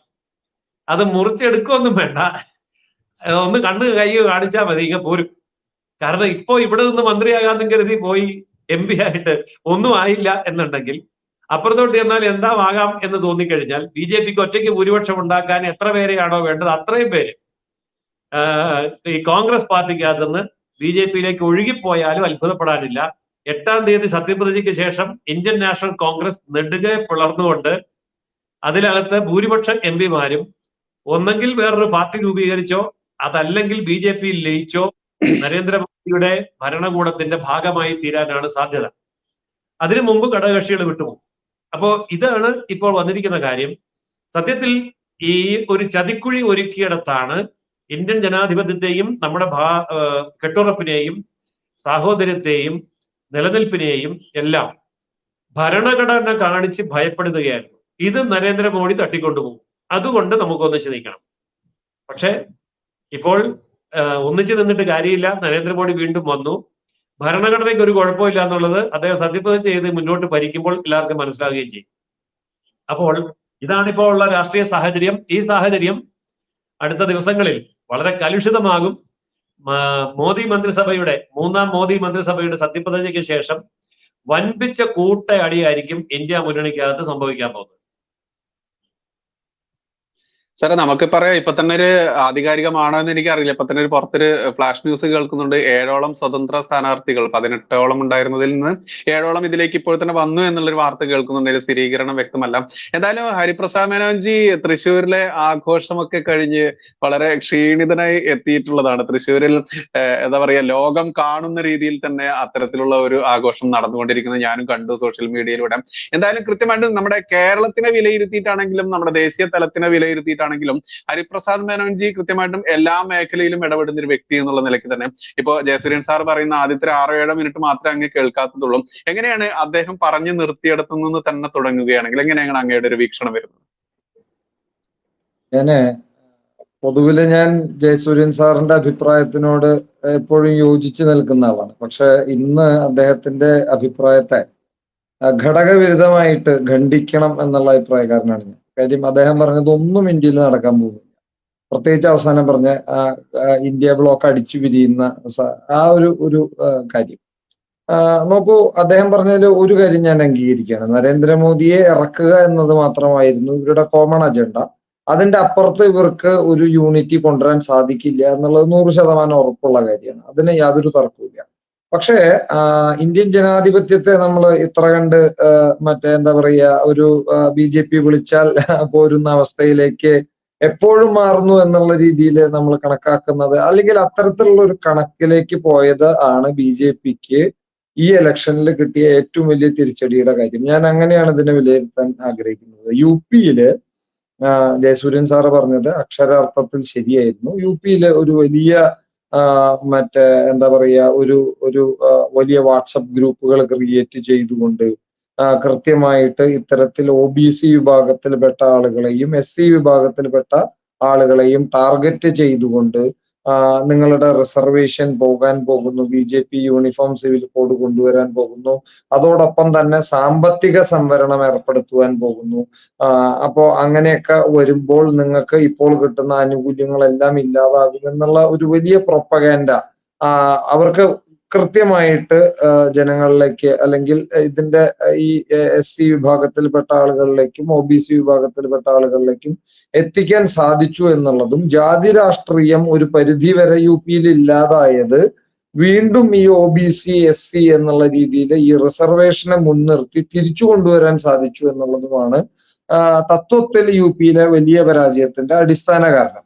അതിനോടൊപ്പം തന്നെ നമുക്ക് മുസ്ലിം കൺസോളിഡേഷനെ കാണാതിരിക്കാൻ പറ്റില്ല. കാര്യം ഇപ്പൊ അയോധ്യ നിൽക്കുന്ന മണ്ഡലത്തിൽ പോലും പല ബൂത്തുകളിലും ഞാൻ അവിടുത്തെ 1-2 ബൂത്ത് റാൻഡമായിട്ട് ചെക്ക് ചെയ്യുന്ന അവസരത്തില് 10% താഴെ പോലും റാംപൂർ BJPക്ക് അല്ലെങ്കിൽ മുസ്ലിമുകൾക്ക് വലിയ ശക്തിയുള്ള ഒരു മണ്ഡലമാണ് റാംപൂര്. റാംപൂര് എന്ന് പറയുന്നത് കേൾക്കുമ്പോ നമുക്ക് രാമന്റെ സ്ഥലം എന്നൊക്കെ തോന്നും. പക്ഷെ 82% മുസ്ലിമുകളുള്ള, ഏകദേശം ടോട്ടലി ആ ഒരു കോൺസ്റ്റിറ്റ്യുവൻസിയിൽ 42% മുസ്ലിംസ് ഉള്ള ഒരു മണ്ഡലമാണ് റാംപൂര്. ഈ റാംപൂർ മണ്ഡലത്തില് അവിടുത്തെ ചില മുസ്ലിം ആധിപത്യ ബൂത്തുകളിൽ 2% താഴെ വോട്ടുകൾ മാത്രമാണ് BJPക്ക് കാസ്റ്റ് ചെയ്യപ്പെട്ടിട്ടുള്ളത്. അത് ഞാൻ റാൻഡമായിട്ട് ഈ റാംപൂര് അതുപോലെ തന്നെ ഫൈസലാബാദ് തുടങ്ങിയിട്ടുള്ള ചില മണ്ഡലങ്ങളില് കനൌജ് ഇപ്പോ മറ്റേ ഇദ്ദേഹം മത്സരിക്കുന്ന നമ്മുടെ മറ്റേ എന്താണ് SP-യുടെ അഖിലേഷ് യാദവ് മത്സരിക്കുന്ന കനൌജ് തുടങ്ങിയിട്ടുള്ള പല മണ്ഡലങ്ങളിലും ഈ മുസ്ലിം ഭൂരിപക്ഷ മണ്ഡലങ്ങളിൽ പ്രത്യേകിച്ച് പൂർവാഞ്ചലിലും അതുപോലെ വെസ്റ്റേൺ UP-യിലുമുള്ള മുസ്ലിം ഭൂരിപക്ഷ മണ്ഡലങ്ങളുടെ ഒരു ചെറിയ അനാലിസിസ് നടത്തിയപ്പോ വലിയ മുസ്ലിം കൺസോളിഡേഷൻ ഇത്തവണ SP-ക്ക് അനുകൂലമായിട്ടുണ്ടായിരുന്നു. ഒരിക്കലും അതൊരു കോൺഗ്രസിന്റെ മാൻഡേറ്റ് അല്ല. കോൺഗ്രസിന് ഒരിക്കലും ഇപ്പൊ SP, DMK അല്ലെങ്കിൽ അതത് മേഖലകളിലുള്ള ആളുകളുടെ സഹായത്തോട് കൂടിയിട്ട് കോൺഗ്രസിന് ചില സീറ്റുകൾ വിജയിക്കാൻ സാധിച്ചിട്ടുണ്ട് എന്നുള്ളത് സത്യമാണ്. പക്ഷെ അത് അവരുടെ ശക്തി കൂടിയതിന്റെ അടിസ്ഥാനത്തിലല്ല, ഇവരുടെ കൂട്ടത്തിൽ കൂടിയപ്പോ അവരുടെ ആ ഒരു നരേറ്റീവിന്റെ ഗുണം കോൺഗ്രസിന് കിട്ടി എന്നുള്ളതാണ്. നമുക്ക് ഈ BSPയുടെ ഏകദേശം 12-13% വോട്ടുകളാണ് നഷ്ടപ്പെട്ടിട്ടുള്ളത്. BSP കഴിഞ്ഞ 2019 നരേന്ദ്രമോദി വെയ്വ് UP-യിൽ ആഞ്ഞടിച്ച സമയത്തും 19.84% വോട്ടുമായിട്ട് നിന്ന പാർട്ടിയാണ് BSP. സീറ്റിന്റെ എണ്ണം 10 പക്ഷെ എണ്ണത്തിനേക്കാളും അവരുടെ വോട്ടിംഗ് പെർസെന്റേജിൽ യാതൊരു ഇടിവും അവർക്ക് ഉണ്ടായിരുന്നില്ല 2019. SP-ക്ക് ഏകദേശം 6%, കോൺഗ്രസിന് ഏകദേശം 1.25% വോട്ട് 2019 കുറയാനുണ്ടായത്. അന്നും പിടിച്ചു നിന്ന പാർട്ടിയാണ് BSP. അപ്പൊ ആ BSPയുടെ 20% വരുന്ന വോട്ട് ഇപ്പോ 8% താഴേക്ക് കുറഞ്ഞു. അവരുടെ SC ST മുസ്ലിം വോട്ടുകളാണ്. അംബേദ്കർ നഗർ നമുക്ക് എല്ലാവർക്കും അറിയാം, BSPയുടെ കോട്ടയാണ് അംബേദ്കർ നഗർ. അവിടെ പോലും SP-ക്ക് വിജയിക്കാൻ സാധിച്ചു. പ്രതാപ് നഗർ, ഇവിടെയൊക്കെ BSP വലിയ ശക്തി കേന്ദ്രമായിട്ട് കൊണ്ടു നടക്കുന്ന സീറ്റുകളാണ്. അപ്പൊ അവിടെയെല്ലാം എനിക്ക് തോന്നുന്നത് മറ്റേ ഈ പറയുന്ന SC വോട്ടുകൾ അതുപോലെ തന്നെ BSPക്ക് കാലങ്ങളായിട്ട് പോൾ ചെയ്തുകൊണ്ടിരുന്നിരുന്ന ന്യൂനപക്ഷ വോട്ടുകളുടെ ഒരു ഏകീകരണം SP-ക്കും കോൺഗ്രസിനും അനുകൂലമായിട്ട് ഉണ്ടായി എന്നുള്ളത് സത്യസന്ധമായിട്ടുള്ള കാര്യമാണ്. അതിനോടൊപ്പം തന്നെ ഞാൻ ചേർത്ത് വായിക്കുന്ന, എനിക്ക് സ്ഥിരീകരിച്ചിട്ടുള്ള റിപ്പോർട്ട്സ് ഒന്നുമില്ല, പക്ഷെ ഞാൻ എൻ്റെ ഒരു ദൃഷ്ടിയില് സംഘത്തിന്റെ ഭാഗത്തു നിന്നുള്ള ഒരു ചെറിയ അപ്രിയം ഈ ഉത്തർപ്രദേശില് ഉണ്ടായിരുന്നു എന്ന് വേണം നമ്മൾ വിലയിരുത്താനായിട്ട്. കാരണം നരേന്ദ്രമോദിയെ പോലെയുള്ള ശക്തനായ ഒരു സ്ഥാനാർത്ഥിക്ക് പോലും 3,30,000 വോട്ടിന്റെ കുറവ്, ഞാൻ നേരത്തെ പറഞ്ഞ പോലെ നരേന്ദ്രമോദി എന്ന് പറയുന്നത് ഇന്ത്യയില് ക്വസ്റ്റ്യൻ ചെയ്യപ്പെടാത്ത നേതാവാണ്. അതിന് യാതൊരു തർക്കമില്ല. രാഹുൽ ഗാന്ധിയായിട്ടോ മറ്റോ ഒരു തരത്തിലുള്ള മറ്റൊരു നേതാവുമായിട്ട് നമുക്ക് കമ്പയർ ചെയ്യാൻ പറ്റാത്ത ഒരു നേതാവായിരുന്നിട്ട് പോലും, വാരണാസിയിൽ വലിയ മാറ്റങ്ങൾ കൊണ്ടുവന്നിട്ടുള്ള ആളായിരുന്നിട്ട് പോലും അദ്ദേഹത്തിന്റെ ഭൂരിപക്ഷത്തിൽ 3,30,000 വോട്ടിന്റെ ഇടിവ് എന്ന് പറയുന്നത് ഒരിക്കലും നമുക്ക് വളരെ സില്ലിയായിട്ട് അങ്ങനെ തള്ളിക്കളയാവുന്ന ഒന്നല്ല. നോക്കൂ, സ്മൃതി ഇറാനി 1.5 ലക്ഷം വോട്ടുകൾക്കാണ് അവർ തോറ്റത്. രാജ്നാഥ് സിംഗ് ലക്നൗ മണ്ഡലം നമുക്ക് എല്ലാവർക്കും അറിയാം, വാജ്പേയി എത്രയോ വർഷങ്ങളായിട്ട് വിജയിച്ചു വന്ന മണ്ഡലമാണ് ലക്നൗ മണ്ഡലം. ഈ ലക്നൗ മണ്ഡലത്തിൽ പോലും രാജ്നാഥ് സിംഗിനെ പോലെയുള്ള BJPയുടെ നാഷണൽ പ്രസിഡന്റ് ആയിട്ട് ഇരുന്നിരുന്ന ഒരു പ്രതിരോധ മന്ത്രിയായിട്ട് ഇരിക്കുന്ന ഒരാൾക്ക് 50,000-ൽ പരം വോട്ടുകൾക്ക് വിയർത്ത് ജയിച്ച് കയറേണ്ട അവസ്ഥ വരുന്നു എന്ന് പറയുന്നത് അതൊരു കോമൺ ട്രെൻഡാണ്. അപ്പോ എന്തുകൊണ്ട് SP-ക്ക് കോൺഗ്രസിന് വോട്ട് കൂടി എന്നുള്ള ചോദ്യത്തിന് ഇപ്പൊ ജയസൂര്യൻ സാർ പറഞ്ഞ ഉത്തരം വളരെ ഫെയർ ആണ്, നമുക്കത് മനസ്സിലാക്കാം. എന്തുകൊണ്ട് BJPക്ക് വോട്ട് കുറഞ്ഞു എന്നുള്ളത് വലിയൊരു ക്വസ്റ്റ്യൻ ആണ്. BJPയുടെ വോട്ട് എന്ന് പറയുന്നത് ഏകദേശം 7%-ലധികമാണ് കുറഞ്ഞിരിക്കുന്നത് ഈ ഇലക്ഷനില്. 49.84% വോട്ട് ഉണ്ടായിരുന്നിടത്ത് 42%-ന്റെ താഴേക്ക് BJPയുടെ വോട്ട് ഷെയർ കുറഞ്ഞിട്ടുണ്ട്. അത് അതീവ ഗൗരവമായിട്ടുള്ള ഒരു വസ്തുതയാണ്. അതിപ്പോ നമ്മള് ജോർജ് സോറസിന്റെ വിദേശ ഇടപെടലാണെന്നും ചൈനയുടെ ഇടപെടലാണെന്നും ഇപ്പൊ OpenAI പറയുന്നത് പോലെ ChatGPTയുടെ പാരന്റ് കമ്പനിയായിട്ടുള്ള OpenAI വിദേശ ആളുകള് ഇന്ത്യൻ ജനാധിപത്യത്തിൽ അല്ലെങ്കിൽ ഈ തെരഞ്ഞെടുപ്പ് പ്രക്രിയയില് അവരുടേതായിട്ടുള്ള ഇൻഫ്ലുവൻസ് ചെലുത്തി എന്നുള്ളതും അവർക്ക് കോൺഗ്രസിന് വേണ്ടിയിട്ട് പ്രവർത്തിച്ചു എന്നുള്ള വാർത്തകളൊക്കെ വരുന്നുണ്ട്. അതൊക്കെ നമ്മൾ പരിശോധിക്കേണ്ടതാണ്, അതിനൊക്കെയുള്ള ആക്ഷൻ എടുക്കേണ്ടതാണ്. പക്ഷെ അപ്പോഴും സംഘടനാ തലത്തിൽ BJP കൃത്യമായിട്ട്, അല്ലെങ്കിൽ സംഘം, ഞാൻ സംഘമാണ് പറയുന്നത്, ഞാൻ എപ്പോഴും സംഘത്തിന്റെ അടിസ്ഥാനത്തിൽ BJPനെ നോക്കി കാണുന്ന ആളാണ്. സംഘത്തിന്റെ ഭാഗത്തു നിന്നുള്ള ഒരു അപ്രിയം ഉത്തർപ്രദേശിൽ ഉണ്ടായിരുന്നു എന്നുള്ളത് അതീവ ഗൗരവമായിട്ട് നമ്മൾ ചിന്തിക്കേണ്ടതാണ്. കാരണം അമിത്ഷായുടെ ഭൂരിപക്ഷം 7 ലക്ഷം, ശിവരാജ് സിംഗ് ചൗഹാന്റെ ഭൂരിപക്ഷം 8,21,000, മറ്റേ നമ്മളുടെ ഗുണയില് ജ്യോതിരാദിത്യ സിന്ധ്യയുടെ ഭൂരിപക്ഷം 6 ലക്ഷത്തിന്റെ മുകളില്, നരേന്ദ്രമോദിയുടെ ഭൂരിപക്ഷം 1.5 ലക്ഷം. അത് വലിയൊരു ചോദ്യചിഹ്നം തന്നെയാണ്. അത് നമ്മൾ അത്രയും ലളിതമായിട്ട് എഴുതി തള്ളേണ്ട ഒരു വസ്തുതയല്ല. BJP എന്ന് പറയുന്ന സംഘടനാ സംവിധാനമുള്ള RSSന്റെ ബാക്കപ്പ് ഉള്ള ഒരു പാർട്ടി എന്നുള്ള നിലയ്ക്ക് അവർക്ക് അത് കറക്റ്റ് ചെയ്യാൻ വലിയ ബുദ്ധിമുട്ടുണ്ടാവുമെന്ന് തോന്നുന്നില്ല. മാത്രമല്ല, കംഫർട്ട് സോണിൽ ഇരിക്കുന്ന നരേന്ദ്രമോദിയെ നിങ്ങൾ അത്ര ഭയക്കേണ്ടതില്ല. പക്ഷെ മുറിവേറ്റ നരേന്ദ്രമോദിയെ നിങ്ങൾ ഭയക്കണം. അത് തീർച്ചയായിട്ടും ഇന്ത്യ ബ്ലോക്കിന് വലിയ താമസമില്ലാതെ മനസ്സിലായിക്കോളും. അപ്പോ പ്രശ്നം കിടക്കുന്നത് അവിടെയല്ല. ഇപ്പോ UP ആണ്. UPയിൽ ഇപ്പൊ സാറ് പറഞ്ഞത് ഒരു പോയിന്റ് ആണ്. ഞാൻ അതിനോട് കൂടെ BJPയുടെ സംഘടനാ സംവിധാനത്തിൽ ഉണ്ടായ ചില പാകപ്പിഴവുകളും കൂടി ഉണ്ട്. അത് പ്രത്യേകിച്ച് സംഘവുമായിട്ടുള്ള മറ്റേ ആ ഒരു വിടവാണ് എന്നാണ് ഞാൻ വിശ്വസിക്കുന്നത്. ഇത് എന്റെ പേഴ്സണൽ ഒബ്സർവേഷൻ മാത്രമാണ്. എനിക്ക് ഒരു എവിഡൻസും ഇതിന്റെ മുകളിൽ പറയാനില്ല. ബട്ട് സ്റ്റിൽ ഞാൻ സ്ട്രോങ്ലി ഐ ബിലീവ് അങ്ങനെയാണ് സംഭവിച്ചിട്ടുണ്ടാവാൻ സാധ്യത. കാര്യം യോഗി ആദിത്യനാഥിന്റെയും സംഘത്തിന്റെയും ഭാഗത്തു നിന്നുള്ള പല കാൻഡിഡേറ്റ്സിന്റെയും പേരുകൾ ഒരുപക്ഷെ കൺസിഡർ ചെയ്യപ്പെട്ടു പോലുമില്ല എന്നുള്ളത് ആദ്യഘട്ടത്തിലൊക്കെ പല വലിയ ആക്ഷേപങ്ങളായിട്ട് മുന്നിലോട്ട് വന്നിട്ടുള്ളതുമാണ്. പിന്നെ UPയില് നരേന്ദ്രമോദി പ്രൊജക്ട് ചെയ്യാൻ ഉദ്ദേശിച്ചിട്ടുള്ള പല കാര്യങ്ങളും നമ്മൾ അദ്ദേഹത്തിന്റെ പ്രസംഗങ്ങളൊക്കെ കേൾക്കുന്ന സമയത്ത് നമുക്കറിയാം. അദ്ദേഹം എവിടെയോ ഒരു അജണ്ട ക്രിയേറ്റ് ചെയ്യാൻ സാധിക്കാത്ത പോലെ അദ്ദേഹത്തിന് പല പാകപ്പിഴവുകൾ, അല്ലെങ്കിൽ അതിന്റെ ഒരു കണ്ടിന്യൂവേഷൻ കിട്ടാൻ അദ്ദേഹത്തിന് സാധിച്ചിട്ടില്ല UPയിൽ എന്നുള്ളത് നമുക്ക് പല ഘട്ടത്തിലും ഫീൽ ചെയ്തിട്ടുള്ളതാണ്. പിന്നെ 400+ എന്ന് പറയുന്നത് ആലസ്യം. ആ 400+ എന്ന് പറയുന്നത് പ്രതിപക്ഷത്തിന് ഒരു ചെറിയ ചരട് കൊടുത്തു എന്നുള്ളതാണ് എൻ്റെ അഭിപ്രായം. കാരണം 400 സീറ്റ് കിട്ടിയാൽ ഭരണഘടന തിരുത്തി എഴുതും എന്നുള്ള രീതിയിൽ അവർക്കത് വ്യാഖ്യാനിക്കാൻ പറ്റി. അപ്പൊ അതാണ് UPയിലെ എൻ്റെ ഒരു വിലയിരുത്തല്. ദെൻ നമ്മൾ മഹാരാഷ്ട്രയിലേക്ക് വന്നാൽ, മഹാരാഷ്ട്രയില് BJPയുടെ പണാധിപത്യത്തിന്റെയും, ഇപ്പൊ സാറ് അവസാനം ചിരിച്ചുകൊണ്ട് പറഞ്ഞല്ലോ ഈ കോൺഗ്രസിൽ നിന്നൊക്കെ ആൾക്കാർ വരുന്നുള്ളത്, ഇത് ഒരു പക്ഷേ ജനങ്ങള് അതൊരു പോസിറ്റീവ് ആയിട്ടല്ല ജനങ്ങൾ പലപ്പോഴും കാണുന്നത്. കാരണം അജിത് പവാർ നോക്കൂ, അജിത് പവാർ NCPയിൽ ഇരിക്കുന്ന സമയത്ത് ആയിരക്കണക്കിന് കോടി രൂപയുടെ അഴിമതി ആരോപണം നേരിട്ട് BJP സെൻട്രൽ ഗവൺമെന്റിന്റെ EDയും CBIയും അതുപോലെ തന്നെയുള്ള ഏജൻസികളൊക്കെ തന്നെ ബുക്ക് ചെയ്തിട്ടുള്ള ഒരു നേതാവാണ്. ഒരു ഫൈൻ മോർണിംഗിൽ അദ്ദേഹം അവരുടെ പാർട്ടിയെ പിളർത്തി പുറത്തേക്ക് വരുമ്പോൾ അദ്ദേഹത്തെ പരിശുദ്ധനാക്കുന്ന ഒരു അവസ്ഥ, അത് പലപ്പോഴും ജനങ്ങൾക്കിടയിൽ വലിയ അമർഷത്തിന് ഇടവരുത്തും. ഇപ്പൊ ഷിൻഡെ വിഭാഗത്തിനെ അടർത്തിയെടുത്ത കാര്യത്തിൽ വലിയ രോഷാകുലരായിട്ടുണ്ടോ മഹാരാഷ്ട്രയിലെ ജനങ്ങൾ എന്ന് ചോദിച്ചാൽ ഇല്ല എന്ന് വേണമെങ്കിൽ നമുക്ക് പറയാം. കാരണം ഉദ്ധവിന് കിട്ടിയതിന്റെ അതേപോലെയുള്ള ഒരു അളവില് ഷിൻഡെക്കും MP-മാരെ മറ്റേ മഹാരാഷ്ട്രയിൽ നിന്ന് വിജയിപ്പിച്ചെടുക്കാൻ സാധിച്ചിട്ടുണ്ട്.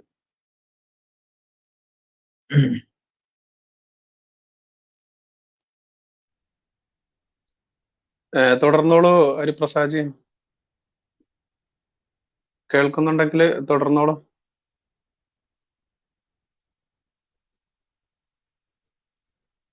ഹരിപ്രസാദ്ജി എന്താ പറ്റി? തുടർന്നോളൂ. ഓക്കെ സർ, നമുക്ക് കണ്ടിന്യൂ ചെയ്യാം. അദ്ദേഹം വന്നുകൊള്ളും. സർ, എങ്ങനെയാണ് ഇപ്പോ ഹരിപ്രസാദ്ജി സൂചിപ്പിച്ചിട്ടുള്ള ആ കുറച്ച് വിഷയങ്ങൾ കൂടി നമ്മൾ നോക്കുകയാണെങ്കിൽ, കാരണം അദ്ദേഹം ഉന്നയിച്ചിട്ടുള്ളത് ഗുരുതര ആരോപണങ്ങളൊന്നുമല്ല, അദ്ദേഹത്തിന്റെ സ്വതസിദ്ധമായിട്ടുള്ള അഭിപ്രായങ്ങളാണ്. അഭിപ്രായം പറയാൻ ആർക്കും അവകാശമുണ്ട് എന്നിരിക്കെ അദ്ദേഹത്തിന്റെ അഭിപ്രായം നമ്മൾ മാനിക്കുന്നു. എങ്ങനെയാണ് സാർ ആ ഒരു ഭാഗം കൂടി അദ്ദേഹത്തിന്റെ അതും കൂടെ കവർ ചെയ്തിട്ട് നോക്കുകയാണെങ്കിൽ എങ്ങനെയാണ് സാറിന്റെ ഒരു ഇത് വരുന്നത്? തീർച്ചയായിട്ടും എനിക്ക് അങ്ങനെ തോന്നുന്നതേ ഇല്ല. കാരണം ഇവിടെ ഈ RSS BJP രണ്ടായി ചിന്തിച്ചു എന്നും അതുപോലെ RSSന് BJPയോട് അപ്രിയമുണ്ടായി എന്നുമുള്ള പ്രചരണം അതൊരു കോൺഗ്രസ് വശത്തു നിന്ന് മാത്രമുള്ള പ്രചരണമാണ്. കാരണം ഇത് രണ്ടും രണ്ടാണ് എന്ന് ഇതിനെ ഒന്നും അറിയാൻ വയ്യാത്തവർക്ക് മാത്രമാണ് അങ്ങനെ ചിന്തിക്കാൻ പറ്റുക.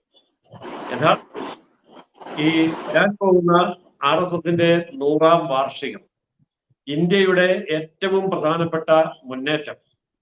ഇന്ത്യ ചരിത്രത്തിൽ നെഹ്റുവിന് മാത്രം കഴിഞ്ഞതാണ് 3ാമത്തെ തവണ അധികാരത്തിലെത്തുക എന്നുള്ളത്. അതിന്റെ പടിവാതിൽക്കലെത്തി നിൽക്കുന്ന ഒരു സന്ദർഭം.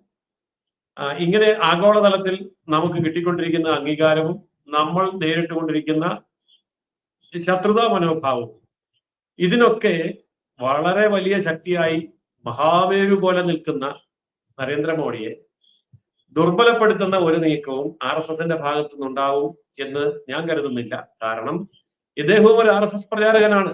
അതായത് നരേന്ദ്രമോദിയും RSS പ്രചാരകനാണ്. അപ്പോൾ പിന്നെ അങ്ങനെ ഉള്ള ഒരു നറേറ്റീവ് പ്രതിപക്ഷ സൃഷ്ടിയാവാനേ സാധ്യതയുള്ളൂ. ഞാൻ ആദ്യം പറഞ്ഞ ഭാഗത്ത് ഞാൻ ഉറച്ചു നിൽക്കുകയാണ്. കാരണം ആ ഭാഗം ഓപ്പറേറ്റ് ചെയ്യാനുള്ള അന്താരാഷ്ട്ര നീക്കം കണ്ടെത്തുമ്പോഴേക്കും വൈകിപ്പോയി. കാരണം ഇത് ഞാൻ പറയാൻ കാരണം, ഒന്നാമത്തെ കർഷക സമരം നടക്കുന്ന സമയത്ത് ചാനൽ ചർച്ചകളിൽ പങ്കെടുക്കുമ്പോൾ മലയാളിയായിട്ടുള്ള ഒരു ആക്ടിവിസ്റ്റ് ഡൽഹിയിൽ വളരെ ഗംഭീരമായിട്ട് പ്രവർത്തിക്കുന്നയാൾ ചാനൽ ചർച്ചയിൽ വന്നു. അപ്പോ ചാനൽ ചർച്ചയിൽ ഇദ്ദേഹം പറഞ്ഞ കാര്യങ്ങളിൽ അദ്ദേഹം ജർമ്മനിയിലാണ് കേന്ദ്രീകരിച്ചിരിക്കുന്നതെന്നും ജർമ്മനിയിൽ നടക്കുന്ന കാർഷിക അവകാശ ആഗോള ഉച്ചകോടിയിലൊക്കെ പങ്കെടുക്കാറുണ്ടെന്നും അങ്ങനെയുള്ള ഒരു പ്രവർത്തനത്തിന്റെ ഭാഗമായി കഴിഞ്ഞ നിരവധി വർഷങ്ങളായി ഞങ്ങൾ ഹരിയാനയിലും പഞ്ചാബിലും UPയിലും വീട് വീടാന്തരം കയറി നടത്തിയ പ്രചരണത്തിന്റെ ഫലമാണ് ഇന്ന് ഈ കാണുന്ന കർഷക സമരമൊന്നും വിശദീകരിക്കേണ്ടായി. അത് കഴിഞ്ഞ് ഞാൻ അദ്ദേഹത്തെ ഫോണിൽ വിളിച്ച് നേരിട്ട് സംസാരിച്ചു. അപ്പൊ അദ്ദേഹം പറഞ്ഞു, ഞങ്ങളുടെ പ്രവർത്തനം നിങ്ങൾക്ക് മനസ്സിലാവില്ല. ഞങ്ങൾ രാഷ്ട്രീയ പാർട്ടിയല്ല, ഞങ്ങൾ മതസംഘടനയല്ല, ഞങ്ങൾ കർഷക സംഘടനയുമല്ല. കാരണം ഞങ്ങൾ എല്ലാ കർഷക സംഘടനയുമായി ബന്ധപ്പെടുന്നുണ്ട്. ഞങ്ങളെ സംബന്ധിച്ചിടത്തോളം മനുഷ്യാവകാശങ്ങൾ ഹനിക്കപ്പെടുന്നതും അതുപോലെ മനുഷ്യാവകാശങ്ങൾ കാർഷിക മേഖലയിലാണെങ്കിലും എവിടെയാണെങ്കിലും തട്ടിയെടുക്കപ്പെടുന്നതും മുൻകൂട്ടി മനസ്സിലാക്കിക്കൊണ്ട് മുന്നറിയിപ്പ് കൊടുക്കുന്ന ഒരു ദൗത്യമാണ് ഏറ്റെടുത്തിരിക്കുന്നത്. അത് ഇന്ത്യയിൽ മാത്രമല്ല, ഞങ്ങൾ മ്യാൻമറിൽ ചെയ്യുന്നുണ്ട്, മറ്റു പല രാജ്യങ്ങളിലും ചെയ്യുന്നുണ്ട്. അപ്പൊ അതിന്റെ ഭാഗമായിട്ട് ഞങ്ങളുടെ ഇതൊരു വലിയ അജണ്ടയാണ്. ഇതുടനെ ഒന്നും അസ്തമിക്കാൻ പോകുന്നില്ല. ഇവിടെ ഭരണകൂടം എന്തെല്ലാം നടപടി എടുത്താലും ഞങ്ങൾക്ക് അതിനെ അതിജീവിക്കാൻ കഴിയും. ആ തരത്തിലുള്ള ഗ്രാസ് റൂട്ട് ബന്ധങ്ങൾ ഉണ്ടാക്കിയിട്ടുണ്ട് എന്നൊക്കെ ഇദ്ദേഹം പറയുമ്പോൾ, ഇദ്ദേഹത്തിന്റെ ഈ ജർമ്മനി ബന്ധം, അവിടുത്തെ അന്താരാഷ്ട്ര സംവിധാനങ്ങൾ, ഇതേക്കുറിച്ചൊക്കെ അദ്ദേഹം പറയുണ്ടായി. അപ്പൊ അതിൽ നിന്നാണ് വളരെ ദീർഘകാലമായി നിലനിൽക്കുന്ന ഇത്തരം ചില നീക്കങ്ങൾ ലോകരാജ്യങ്ങളിലെ, ഇന്ത്യയിൽ മാത്രമല്ല പല രാജ്യങ്ങളിലും യൂറോപ്പ് കേന്ദ്രീകരിച്ചുകൊണ്ട് പല ലോകരാജ്യങ്ങളെയും ചൊൽപ്പടിക്ക് നിർത്തുന്ന, ഭരണകൂടങ്ങളെ കീഴടക്കി ഭരിക്കുന്ന ഒരു വലിയ നീക്കം നടക്കുന്നുണ്ട്. ഇപ്പോൾ വിദേശ ഫണ്ടിന്റെ നിരോധനം കൊണ്ടുവന്നു എന്ന് പറഞ്ഞാൽ അത് വിജയിക്കാൻ പോകുന്നില്ല. നമുക്ക് തോന്നും വിദേശത്ത് നിന്ന് ഇങ്ങോട്ട് ഫണ്ട് വന്നിട്ടാണല്ലോ ഇവരിതൊക്കെ ചെയ്യുന്നത്. വിദേശത്ത് നിന്ന് ഇങ്ങോട്ട് ഫണ്ട് വരണ്ട. വിദേശത്തുള്ള ഇവരുടെ അക്കൗണ്ടുകളിലേക്ക് വിദേശത്ത് തന്നെ ഈ ഫണ്ട് നിക്ഷേപിച്ചാൽ മതി. ഇവരുടെ മക്കളും ഭാര്യയൊക്കെ അവിടെ താമസിക്കുന്നു, മക്കൾ അവിടെ പഠിക്കുന്നു, ജോലി എടുക്കുന്നു, അവർക്ക് സിറ്റിസൺഷിപ്പ് അവിടെയുണ്ട്, അവർക്ക് ബിസിനസ് അവിടെയുണ്ട്, ഇന്ത്യയിലും അവരുണ്ട് എന്നുള്ളത് മാത്രമേ ഉള്ളൂ. അപ്പോൾ അങ്ങനെയുള്ള ഒരു അന്താരാഷ്ട്ര സംവിധാനത്തെ ഇന്ത്യയിലെ ഫണ്ട് നിരോധനം കൊണ്ട് ഫലപ്രദമായി ചേർക്കാൻ കഴിയില്ല. അപ്പോൾ അവര് അതിന് ഭരണകൂടപരമായിട്ടുള്ള തടസ്സമുണ്ടെങ്കിൽ ആ ഭരണകൂടത്തെ മാറ്റാൻ എത്ര വലിയ ഫണ്ടും പമ്പ് ചെയ്തുകൊണ്ട് ഇന്ത്യയിൽ അരാജകാവസ്ഥ സൃഷ്ടിക്കാനായിട്ട് ശ്രമിക്കും. അപ്പോൾ ഇത് നെറേറ്റീവ് സൃഷ്ടിക്കുന്ന വലിയ ഒരു അതിന് അവർ പറയുന്നത് ഇന്റലക്ച്വൽ വാർ, അല്ലെങ്കിൽ ഡാറ്റ വാർ, ഇൻഫർമേഷൻ വാർ, യുദ്ധം എന്ന് തന്നെയാണ് വിളിക്കുന്നത്. ഈ യുദ്ധങ്ങൾ പല രാജ്യത്തും നടക്കുന്നുണ്ട്.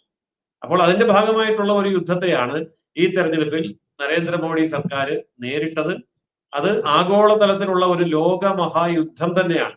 ആ ലോകമഹായുദ്ധത്തോടാണ് നരേന്ദ്രമോദിയുടെ നേതൃത്വത്തിലുള്ള ഈ സംവിധാനം ചെറുത്തു നിന്നത്. അല്ലെങ്കിൽ കീഴടങ്ങി പോകുമായിരുന്നു, ഭൂരിപക്ഷം കിട്ടില്ലായിരുന്നു. ഇനി ഒന്നും അല്ലെങ്കിൽ നരേന്ദ്രമോദിയെങ്കിലും തോറ്റു പോകുമായിരുന്നു. പക്ഷേ ഭാരതത്തിന്റെ ഭാഗ്യം കൊണ്ട് നരേന്ദ്രമോദി തോറ്റില്ല. ഭാരതത്തിന്റെ ഭാഗ്യം കൊണ്ട് അവർക്ക് ഭൂരിപക്ഷം നഷ്ടപ്പെട്ടില്ല. ഭാരതത്തിന്റെ മഹാഭാഗ്യം കൊണ്ട് മറ്റൊരു മന്ത്രിസഭ അധികാരത്തിൽ വരാനുള്ള സാഹചര്യവുമില്ല. ഇതാണ് എനിക്ക് തോന്നുന്നത്.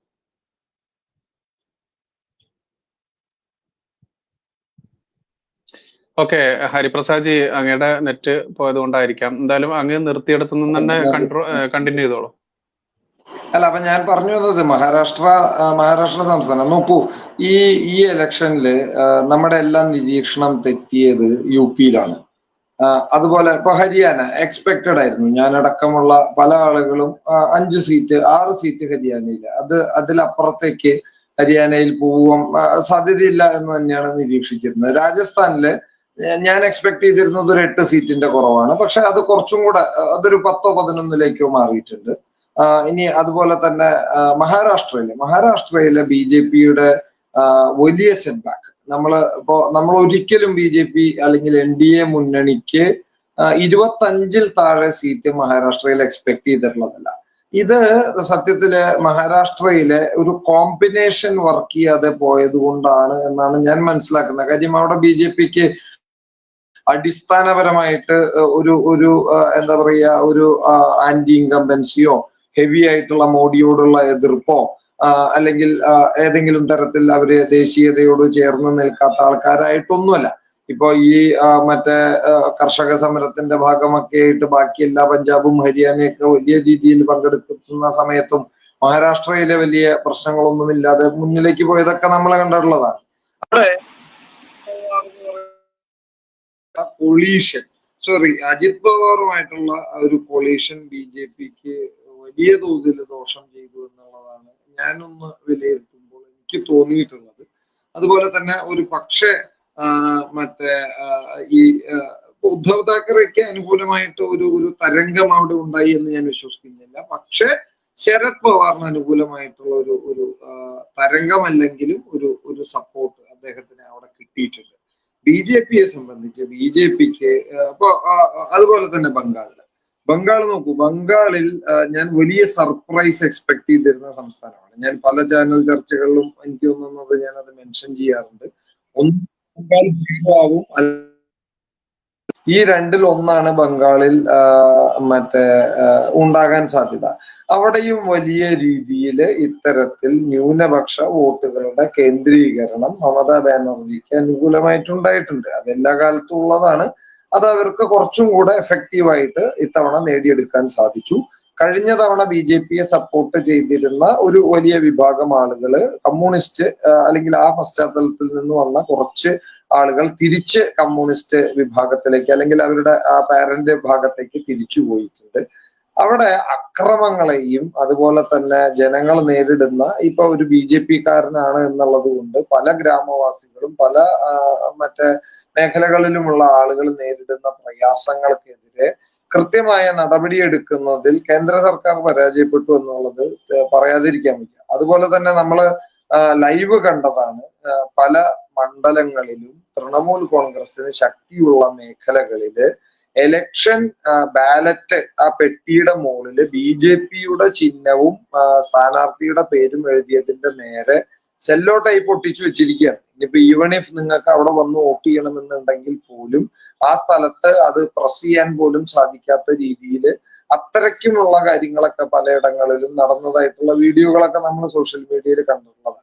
മമതാ ബാനർജി അവിടെ പയറ്റി തെളിയുന്നത് അല്ലെങ്കിൽ പയറ്റിക്കൊണ്ടിരിക്കുന്നത് പേടിയുടെ പോളിറ്റിക്സ് ആണ്. അതായത് നിങ്ങൾ BJPക്ക് വേണ്ടി വോട്ട് കാസ്റ്റ് ചെയ്താൽ നിങ്ങളുടെ ജീവിതം സുരക്ഷിതമല്ലാതാകും, അല്ലെങ്കിൽ നിങ്ങൾ BJPക്ക് വേണ്ടി പ്രവർത്തിക്കാൻ പോയി കഴിഞ്ഞാൽ ഞങ്ങള് വെട്ടും കുത്തും വീടിന് തീ വെക്കും തുടങ്ങിയിട്ടുള്ള നടപടികളുമായിട്ട് മുന്നോട്ട് പോകുന്നു. നോക്കൂ, അവിടുത്തെ ബംഗാളിലെ CV ആനന്ദബോസ് എന്ന് പറയുന്ന കേരളക്കാരനായിട്ടുള്ള ഗവർണർ, അദ്ദേഹം ഞാനടക്കമുള്ള ആളുകൾ പങ്കെടുത്ത എറണാകുളത്തെ ഭാസ്കരീയത്തിൽ നടന്ന യുവ എന്ന പരിപാടിയിൽ അദ്ദേഹവുമായിട്ട് നേരിട്ട് സംസാരിക്കാൻ അവസരം കിട്ടിയ ഒരാളാണ്.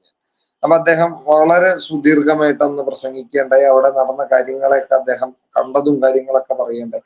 അദ്ദേഹത്തെ പോലും കള്ളക്കേസിൽ കൊടുക്കുന്ന അവസ്ഥയിലേക്ക് ബംഗാളിലെ രാഷ്ട്രീയം മാറിയിട്ടും ഒരുപക്ഷെ കേന്ദ്ര സർക്കാരിലെ വലിയ ഭൂരിപക്ഷത്തിൽ ഇരിക്കുന്ന BJP പോലെയുള്ള ഒരു പ്രസ്ഥാനം, ആ പ്രസ്ഥാനം എടുക്കുന്ന നടപടികളുടെ സംശുദ്ധത പലപ്പോഴും ചോദ്യം ചെയ്യപ്പെടുന്നു എന്നുള്ളതാണ്. അപ്പോ ബംഗാള് പോലെയുള്ള ഒരു സംസ്ഥാനത്ത് ശക്തന്റെ കൂടെ നിൽക്കുക എന്നുള്ളത് പൊതുവായിട്ട് ആളുകൾ ഫോളോ ചെയ്യുന്ന ഒരു പരിപാടിയാണ്.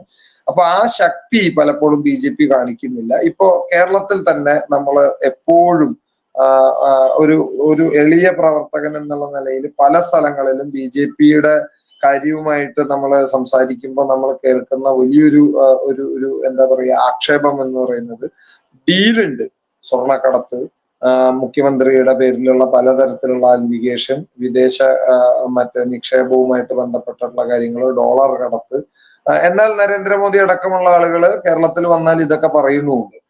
അദ്ദേഹത്തിന്റെ മകളുടെ അഗെയിൻസ്റ്റുള്ള അന്വേഷണം, ലാവ്ലിൻ കേസ്, കരുവന്നൂർ കേസ്, ഇതിലൊക്കെ എന്ത് നടപടി കേന്ദ്ര സർക്കാർ കൈക്കൊള്ളുന്നു എന്നുള്ളത് കൃത്യമായിട്ട് ആളുകൾക്ക് വലിയ സംശയം ഉളവാക്കുന്ന രീതിയിലേക്ക് മാറിയിട്ടുണ്ട് എന്നുള്ളത് നമ്മൾ അംഗീകരിക്കാതിരിക്കാൻ പറ്റില്ല. ഇപ്പൊ കേരളത്തിലെ സ്ഥിതി എന്ന് പറയുന്നത് BJP ഇവിടെ ഒരു സെക്കൻഡ് ഇൻ കമാൻഡന്റോ അല്ലെങ്കിൽ ഒരു വലിയ മറ്റേ CPM-ന്റെ എതിരെ നിൽക്കുന്ന കക്ഷിയല്ല. പക്ഷെ ബംഗാളിനെയൊക്കെ സംബന്ധിച്ച് നോക്കുമ്പോൾ ബംഗാളിലൊക്കെ പാർട്ടിയുടെ ഭാഗമായിട്ട് നിന്ന് തല്ലും ബഹളവും ഒക്കെ മേടിച്ച് പാർട്ടി പ്രവർത്തനം നടക്കുന്ന ആളുകൾക്ക് പലപ്പോഴും മമതാ ബാനർജിയെ പോലെ ഞാൻ ഒരു ചെറിയ എക്സാമ്പിൾ പറയാം. അത് പറയുമ്പോൾ നമ്മൾ ഒരു പക്ഷേ ജനാധിപത്യ വിരുദ്ധം എന്നൊക്കെ പറയും. പക്ഷെ മമതാ ബാനർജിയുടെ സന്ദേശ് ഗാലി വിഷയവുമായിട്ട് ബന്ധപ്പെട്ടിട്ട് ദേശീയ മനുഷ്യാവകാശ കമ്മീഷനും ST കമ്മീഷനും ദ്രൗപദി മുർമുവിന് മറ്റേ റെക്കമെൻഡേഷൻ കൊടുത്തു. അവിടുത്തെ മറ്റേ മനുഷ്യാവകാശ ലംഘനം നടക്കുന്നു, you may take serious action എന്ന് പറഞ്ഞിട്ട് അത്തരത്തിലുള്ള ഒരു ലെവലിലേക്ക് വരെ കാര്യങ്ങൾ എത്തിയിട്ടും അതുമായിട്ട് ബന്ധപ്പെട്ടിട്ട് ഒരു പൊളിറ്റിക്കൽ ഗെയിൻ എടുക്കാൻ ശ്രമിക്കുന്നു എന്നുള്ളതിൽ നിന്ന് അതിന്റെ അപ്പുറത്തേക്ക് BJP ഇപ്പോ അരവിന്ദ് കെജ്രിവാളിനെ ചെയ്തതുപോലെ അത്തരത്തിലുള്ള ചില നടപടികൾ, ഇപ്പൊ തെളിവിന്റെ അഭാവം എന്നൊക്കെ പറഞ്ഞിട്ട് നമുക്ക് വേണമെങ്കിൽ മറ്റേ തള്ളിക്കളയാം അല്ലെങ്കിൽ ഉരുണ്ട് കളിക്കാം. പക്ഷെ അങ്ങനത്തെ ചില സംസ്ഥാനങ്ങളിൽ, ബംഗാൾ പോലെയുള്ള സംസ്ഥാനങ്ങളിൽ നിങ്ങൾ അത്തരത്തിലുള്ള പൊളിറ്റിക്സ് കളിക്കാതെ നിങ്ങൾക്ക് അധികാരത്തിലേക്ക് കയറാൻ സാധിക്കില്ല. ഞാൻ ബംഗാളിൽ സവിസ്തരം സഞ്ചരിച്ചിട്ടുള്ള ഒരാളാണ്. ഏകദേശം 10-15 ദിവസം ബംഗാളിന്റെ മുക്കിലും മൂലയിലൂടെയും സഞ്ചരിച്ചിട്ടുള്ള ആളാണ്. ഈ ശത്രുഘ്നൻ സിൻഹ മത്സരിച്ച അസൻസോൾ എന്ന് പറയുന്ന മണ്ഡലത്തിൽ ഏതാണ്ട് 3 ദിവസം ഞാൻ അസൻസോള് അവിടുത്തെ മുനിസിപ്പാലിറ്റിയിലെ അവിടെ താമസിച്ച് അവിടുത്തെ കാര്യങ്ങളൊക്കെ കണ്ടതാണ്. കൃത്യമായിട്ട് എനിക്ക് വളരെ ആധികാരികതയോട് കൂടിയിട്ട് തന്നെ പറയും, അവിടെ ഹിന്ദു വിഭാഗം വലിയ അരക്ഷിതാവസ്ഥ നേടുന്ന അവസ്ഥയിൽ തന്നെയാണ് ബംഗാളിൽ ഇപ്പോൾ ഉള്ളത്. അപ്പോ അതിനെ മുതലാക്കാൻ, അല്ലെങ്കിൽ മുതലാക്കാന്നല്ല ഞാൻ ആ വാക്ക് ഉപയോഗിക്കുന്നത്, അത് അവർക്ക് ഒരു പ്രൊട്ടക്ഷൻ ആയിട്ട് ഉയരുന്നതിന് BJPക്ക് പലപ്പോഴും സാധിച്ചിട്ടില്ല. അവിടെ പ്രാദേശികമായിട്ട് പലരും ശ്രമിക്കുന്നുണ്ട് എങ്കിലും അതിന് വേണ്ടതായിട്ടുള്ള സപ്പോർട്ട് കേന്ദ്രത്തിന്റെ ഭാഗത്ത് നിന്ന് പല സംസ്ഥാനങ്ങൾക്കും ലഭിക്കുന്നില്ല. ഞാൻ BJP സംവിധാനമാണ് കേട്ടോ പറയണത്, ഗവൺമെന്റ് സംവിധാനമല്ല പറയണത്. അത് ഒരു പക്ഷേ പല സ്ഥലങ്ങളിലും BJP പ്രവർത്തകർക്ക് തന്നെ ഒരു കോൺഫിഡൻസ് കുറവിലേക്ക് പോയിട്ടുണ്ടോ എന്ന് ഞാൻ സംശയിക്കുന്നു. ഇപ്പൊ BJP ചെയ്ത വലിയൊരു പോസിറ്റീവ് എന്ന് പറയുന്നത്, അതുപോലെ നോക്കൂ തമിഴ്നാട്ടിലെ AIDMK എന്ന് പറയുന്ന പാർട്ടിയുമായിട്ട് അറ്റ് എനി കോസ്റ്റ് ഒരു അലയൻസിന് BJP ശ്രമിക്കേണ്ടതാണ്. ശ്രമിച്ചിട്ടുണ്ട്, ഇല്ല എന്നല്ല. പക്ഷെ ഈ പറയുന്ന 2 വിഭാഗത്തിൽപ്പെട്ട ആളുകളുടെയും എന്താ പറയാ വലിയേട്ടൻ നയത്തിന്റെ ഭാഗമായിട്ടൊക്കെ ആയിരിക്കാം. പക്ഷെ BJPയെ സംബന്ധിച്ച് തമിഴ്നാട്ടിൽ ഒരു ഒറ്റയ്ക്ക് ഒരു കക്ഷിയായിട്ട് മാറുക എന്നുള്ളത് BJPയുടെ ഒരു ലോങ് ടൈം വിഷനാണ്. പക്ഷെ ഈ ഒരു അവസരത്തിൽ ഇത്തരത്തിലുള്ള ഇലക്ഷനിലേക്ക് പോകുമ്പോൾ നമുക്ക് DMKയുടെ ഒരു സപ്പോർട്ട് എടുക്കാൻ സാധിച്ചിരുന്നുവെങ്കിൽ 23.5% വോട്ട് അവർക്കും 18% വോട്ട് BJPക്കും കിട്ടിയ സാഹചര്യത്തിൽ ഒരു പക്ഷേ ഒരു 10-15 സീറ്റിലെങ്കിലും ഫലത്തെ നിർണയിക്കാവുന്ന തരത്തിൽ ആ കൊളീഷൻ മാറുമായിരുന്നു. ബുദ്ധിപൂർവം നിതീഷിനെയും ചന്ദ്രബാബു നായിഡുവിനെയും അത്തരത്തിലുള്ള ഒരു അലയൻസിലേക്ക് പ്രീ പോളിൽ കൊണ്ടുവരാൻ സാധിച്ചത് കൊണ്ട് മാത്രമാണ് നരേന്ദ്രമോദി സർക്കാർ ഇന്ന് അധികാരത്തിൽ കയറുന്നത്.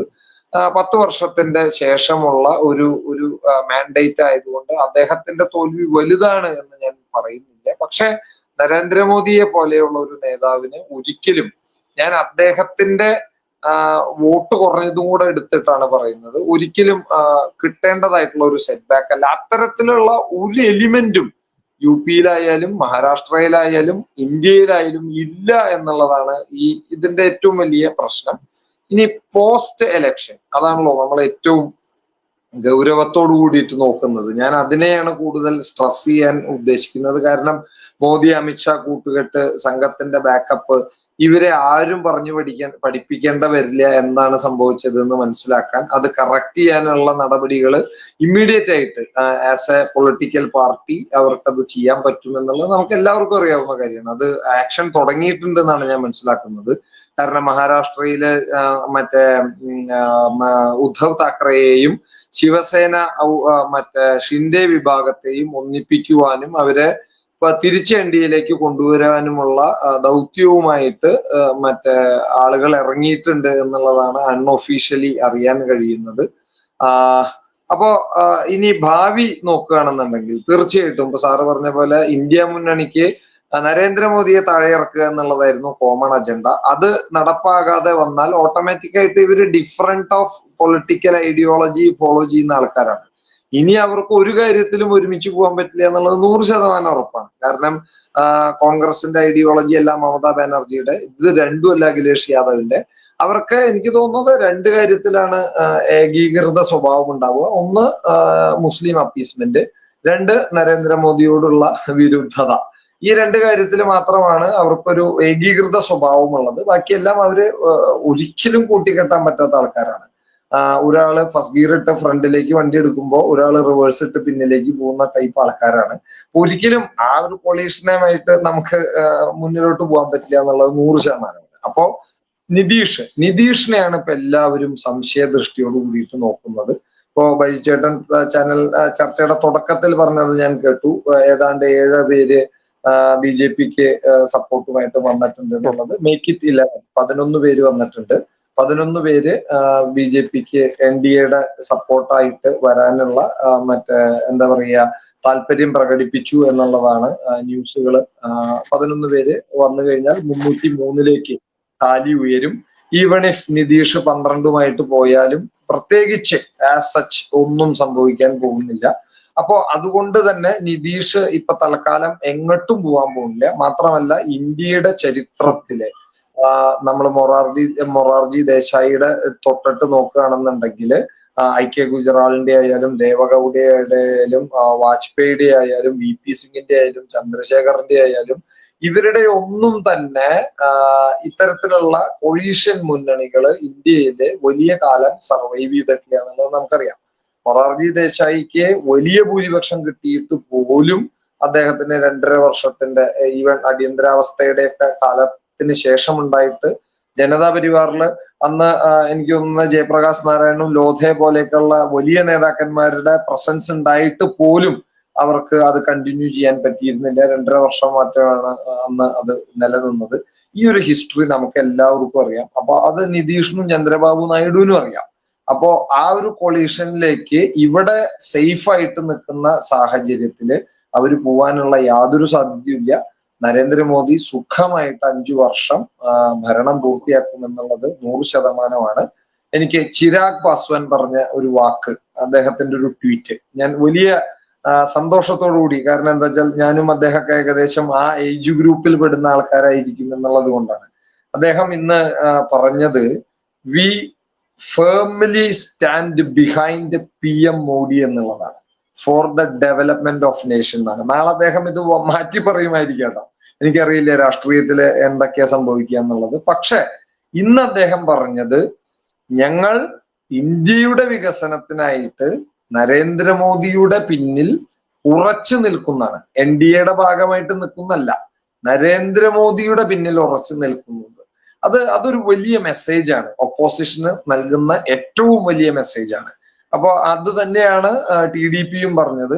ഇനിയിപ്പോ മന്ത്രി ചർച്ചയിലും സ്പീക്കർ ചർച്ചയിലും NDA കൺവീനർഷിപ്പിലൊക്കെ കല്ലുകടി ഉണ്ടാവാം, അതൊന്നും നമ്മള് ഇല്ല എന്ന് പറയുന്നില്ല. പക്ഷെ ഈ NDA സർക്കാർ തീർച്ചയായിട്ടും 5 വർഷം ഭരിക്കും. കൂടുതൽ കക്ഷികൾ ഒരു പക്ഷെ ലേറ്റർ ഓൺ സ്റ്റേജിൽ ജയസൂര്യൻ സാറ് പറഞ്ഞതുപോലെ, അത് ഒരിക്കലും ഞാൻ വീണ്ടും പറയുന്നു, ഞാൻ എപ്പോഴും ജയസൂര്യൻ സാറിന്റെ വീക്ഷണങ്ങളെ പോസിറ്റീവായിട്ട് കാണുകയും അതിനെ മറ്റേ ഹോൾ ഹേർട്ടഡ്ലി സപ്പോർട്ട് ചെയ്യുന്ന ആളാണ്. പക്ഷെ കോൺഗ്രസിന്റെ ആളുകളെ ചാടിക്കുക അല്ലെങ്കിൽ അവര് സ്വമേധയാ അവിടുന്ന് പിരിഞ്ഞു വരും എന്നുള്ള ആ ഒരു പൊളിറ്റിക്സ് നമ്മൾ ഈ ഒരു അവസരത്തിൽ കാണേണ്ടതില്ല. ലെറ്റ് കോൺഗ്രസ് ബി സ്ട്രോങ്, അതാണ് ഇന്ത്യയിൽ ആവശ്യം എന്നാണ് ഞാൻ മനസ്സിലാക്കുന്നത്. പ്രാദേശിക പാർട്ടികൾ വളരുന്നതിനേക്കാൾ ഇന്ത്യയിൽ കോൺഗ്രസ് വളരുന്നതാണ് BJPക്കും ഗുണം. കാരണം കോൺഗ്രസിന് ഒരിക്കലും അവരുടെ നില എവിടെയും മെച്ചപ്പെടുത്താൻ പറ്റില്ല. അവർക്ക് അതിന് ഒറ്റയ്ക്ക് സാധിക്കാത്ത അവസ്ഥയിലായിട്ടുണ്ട് കോൺഗ്രസ്. അത് നമ്മൾ മധ്യപ്രദേശിൽ കണ്ടു, ഗുജറാത്തിൽ കണ്ടു, കർണാടകയിൽ കണ്ടു, ഈവൻ മറ്റേ ആന്ധ്രാപ്രദേശിൽ കണ്ടു, തെലുങ്കാനയിൽ കണ്ടു.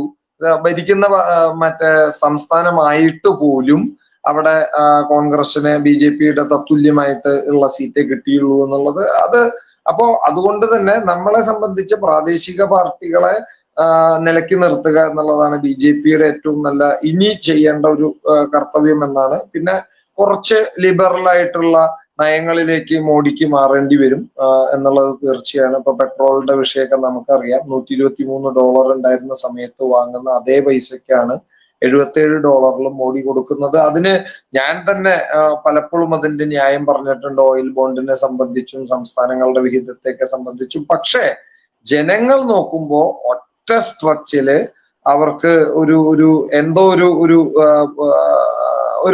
ഒരു തരത്തിലുള്ള ഒരു അപ്രിയം തോന്നുന്ന അത്തരത്തിലുള്ള ചില കാര്യങ്ങളിൽ ഒരു പുനർചിന്തനം മോഡിക്ക് നടത്തേണ്ടിയിരിക്കുന്നു എന്നാണ് ഞാൻ മനസ്സിലാക്കുന്നത്. അപ്പൊ അത് അദ്ദേഹത്തിന് സാധിക്കും. കാരണം മുറിവേറ്റ മോഡിയാണ് സൗമ്യനായ മോഡിയേക്കാളും ഡേഞ്ചറസ്. അത് വരും ദിവസങ്ങളിൽ ഇന്ത്യ ബ്ലോക്കിന് തീർച്ചയായിട്ടും മനസ്സിലാവും. മഹാരാഷ്ട്ര ഇലക്ഷന് മുമ്പ് ഉദ്ധവ് ഷിൻഡെ സഖ്യത്തിന്റെ ഏകീകരണവും അവരുടെ NDAയിലേക്കുള്ള മടങ്ങി വരവും കൂടി നടക്കുകയാണെങ്കിൽ തീർച്ചയായിട്ടും അതോടുകൂടിയിട്ട് മറ്റേ ജയസൂര്യൻ സാറ് പറഞ്ഞ പോലെ അടിച്ച് പിരിഞ്ച് എന്ന് പറയുന്ന അവസ്ഥയിലേക്ക് മറ്റേ ഇന്ത്യ ബ്ലോക്ക് മാറും എന്ന് തന്നെയാണ് ഞാൻ വിശ്വസിക്കുന്നത്. സർ, ഇനിയിപ്പോ നാഷണൽ ലെവലിൽ നമ്മൾ പൂർണ്ണമായിട്ടും കാര്യങ്ങളിലേക്ക് ഏകദേശം എത്തി. അത് രണ്ട് വിഭിന്ന തലങ്ങളിൽ നിന്നുകൊണ്ട് തന്നെ, വ്യത്യസ്ത തലങ്ങളിൽ നിന്നുകൊണ്ട് തന്നെ നമ്മൾ രണ്ടുപേരും, ജയസൂര്യൻ സാറായാലും ഹരിപ്രസാദ് ജി ആയാലും സംസാരിച്ചു. ഇനി നമ്മുടെ കേരളത്തെ കൂടി ഉൾപ്പെടുത്തി സംസാരിക്കുകയാണെങ്കിൽ, ഹരിപ്രസാദ് ജി അങ്ങ് പോകരുത്, കാരണം നമ്മൾ 1 മണിക്കൂറാണെങ്കിൽ 1:30 എത്തിക്കഴിഞ്ഞാൽ ഈ കേരളത്തിന്റെ വിശേഷം കൂടി പറഞ്ഞിട്ട് അങ്ങ് പോവാം. അതുകൊണ്ട് 6% മാത്രമാണ് ഫോണിലെ ചാർജ്. ഓക്കെ, എന്നാ ഹരിപ്രസാദ് ജി പറഞ്ഞു. കേരളത്തിന്റെ ഒരു 3 മണിക്ക് ഞങ്ങള് ഹയാത്ത് ഹോട്ടലിന്റെ അടുത്ത് നിന്ന് ബൈക്ക് റാലി ആയിട്ട് ആരംഭിച്ച് തൃശ്ശൂർ റൗണ്ടിൽ വന്ന് തൃശ്ശൂർ പൂരത്തിന്റെ സമാനമായ, ഞാൻ തൃശ്ശൂർക്കാരനാണ്, തൃശ്ശൂർ പൂരത്തിനും പുലിക്കളിക്കും മാത്രമാണ് ഞാൻ ഇത്രയും ജനത്തെ തൃശ്ശൂർ റൗണ്ടിൽ കണ്ടിട്ടുള്ളത്. പിന്നെ മോഡി വരുമ്പോഴും അത്രയും ആവേശോജ്വലം എന്നൊന്നും പറഞ്ഞാൽ അത്ര മതിയാവില്ല തോന്നുന്നു. സ്ത്രീകളും കുട്ടികളും അമ്മമാരും ആർത്തുല്ലസിച്ച് DJയും മറ്റേ കാവടിയും തെയ്യവും അങ്ങനെ എന്താ പറയാ ഒരു പതിറ്റാണ്ടുകളായിട്ടൊക്കെ ഞാൻ വളരെ അഭിമാനത്തോടു കൂടിയിട്ടാണ് പറയുന്നത്. ഞാൻ ഏറ്റവും ഗ്രൗണ്ട് ലെവലിൽ വർക്ക് ചെയ്യുന്ന ഒരു സാധാരണ പാർട്ടി പ്രവർത്തകനാണ്, അല്ലാതെ എനിക്കൊരു സ്ഥാനമാനങ്ങളും ഉള്ള ആളല്ല. ഞാൻ ഇന്ന് അവിടെ കണ്ട ഒരു ആവേശോജ്വലമായിട്ടുള്ള കാഴ്ച പറയാം. സദാനന്ദം മാഷ് BJPയുടെ വൈസ് പ്രസിഡന്റ് ആണെന്നാണ് ഞാൻ വിശ്വസിക്കുന്നത്. അദ്ദേഹം സുരേഷ് ഗോപിയുടെ പ്രചരണ ആ വാഹനത്തില് ആദ്യം ഉണ്ടായിരുന്നില്ല. അദ്ദേഹം ആദ്യം ഇന്നോവയിലാണ് വന്നിരുന്നത്. അദ്ദേഹത്തിന്റെ ശാരീരിക അവശത കൊണ്ടായിരിക്കാം, സ്റ്റെപ്പ് കയറി വലിയൊരു വണ്ടിയാണ് മറ്റേ അറേഞ്ച് ചെയ്തിരുന്നത്. അവിടെ എത്താനുള്ള പ്രയാസം കൊണ്ടായിരിക്കാം അദ്ദേഹം കുറെ ദൂരം ഇന്നോവയില് പിന്നിലാണ് സഞ്ചരിച്ചത്. പക്ഷെ കുറച്ചു കഴിഞ്ഞപ്പോൾ അദ്ദേഹത്തിന് അവിടെ ഇരിക്കാൻ സാധിക്കാത്ത അവസ്ഥ വന്നു. അദ്ദേഹം അതിന്റെ മുകളിലേക്ക് കയറി ഏകദേശം കോർപ്പറേഷൻ ഓഫീസിന്റെ മുമ്പിൽ വന്ന സമയത്ത് താഴെ ഒരു പ്രവർത്തകൻ വീശിയിരുന്ന ഒരു വലിയ കൊടി വാങ്ങിയിട്ട് അദ്ദേഹം ആ കൊടി വീശിയ ഒരു കാഴ്ചയുണ്ട്. ആ കാഴ്ച റിയലി എന്താ പറയാ, ഹേർട്ട് ടച്ചിങ് എന്ന് പറയില്ലേ, സ്വന്തം 2 കാലും സ്വന്തം ജീവിതവും ഈ ഒരു പ്രസ്ഥാനത്തിന് വേണ്ടി ഒഴിഞ്ഞു വെച്ച് എത്രയോ പതിറ്റാണ്ടുകളായിട്ട് തോൽക്കുമെന്ന് ഉറപ്പുണ്ടായിട്ടും വീണ്ടും വീണ്ടും പ്രവർത്തിച്ച് ആ ഒരു കർമ്മമണ്ഡലത്തില് യാതൊരു തരത്തിലുള്ള ലാഭേച്ഛയും കൂടാതെ പ്രവർത്തിച്ചിട്ട് അവസാന റിസൾട്ട് കിട്ടുമ്പോൾ ഒരു ഇക്ടസി എന്നൊക്കെ വേണമെങ്കിൽ പറയാം. എനിക്ക് തോന്നുന്നു ആ ഇംഗ്ലീഷ് വാക്കാണ് അതിന് ഏറ്റവും യോജിക്കുക തോന്നുന്നു. അദ്ദേഹം അതിനുശേഷം ആ വണ്ടിയുടെ മുമ്പിൽ വന്നിട്ട് ഈ സുരേഷ് ഗോപിയുടെ ചില ഗാനങ്ങളൊക്കെയാണ് അവിടെ വെച്ചിരുന്നത് തെങ്കാശി പട്ടണത്തിലേക്ക്.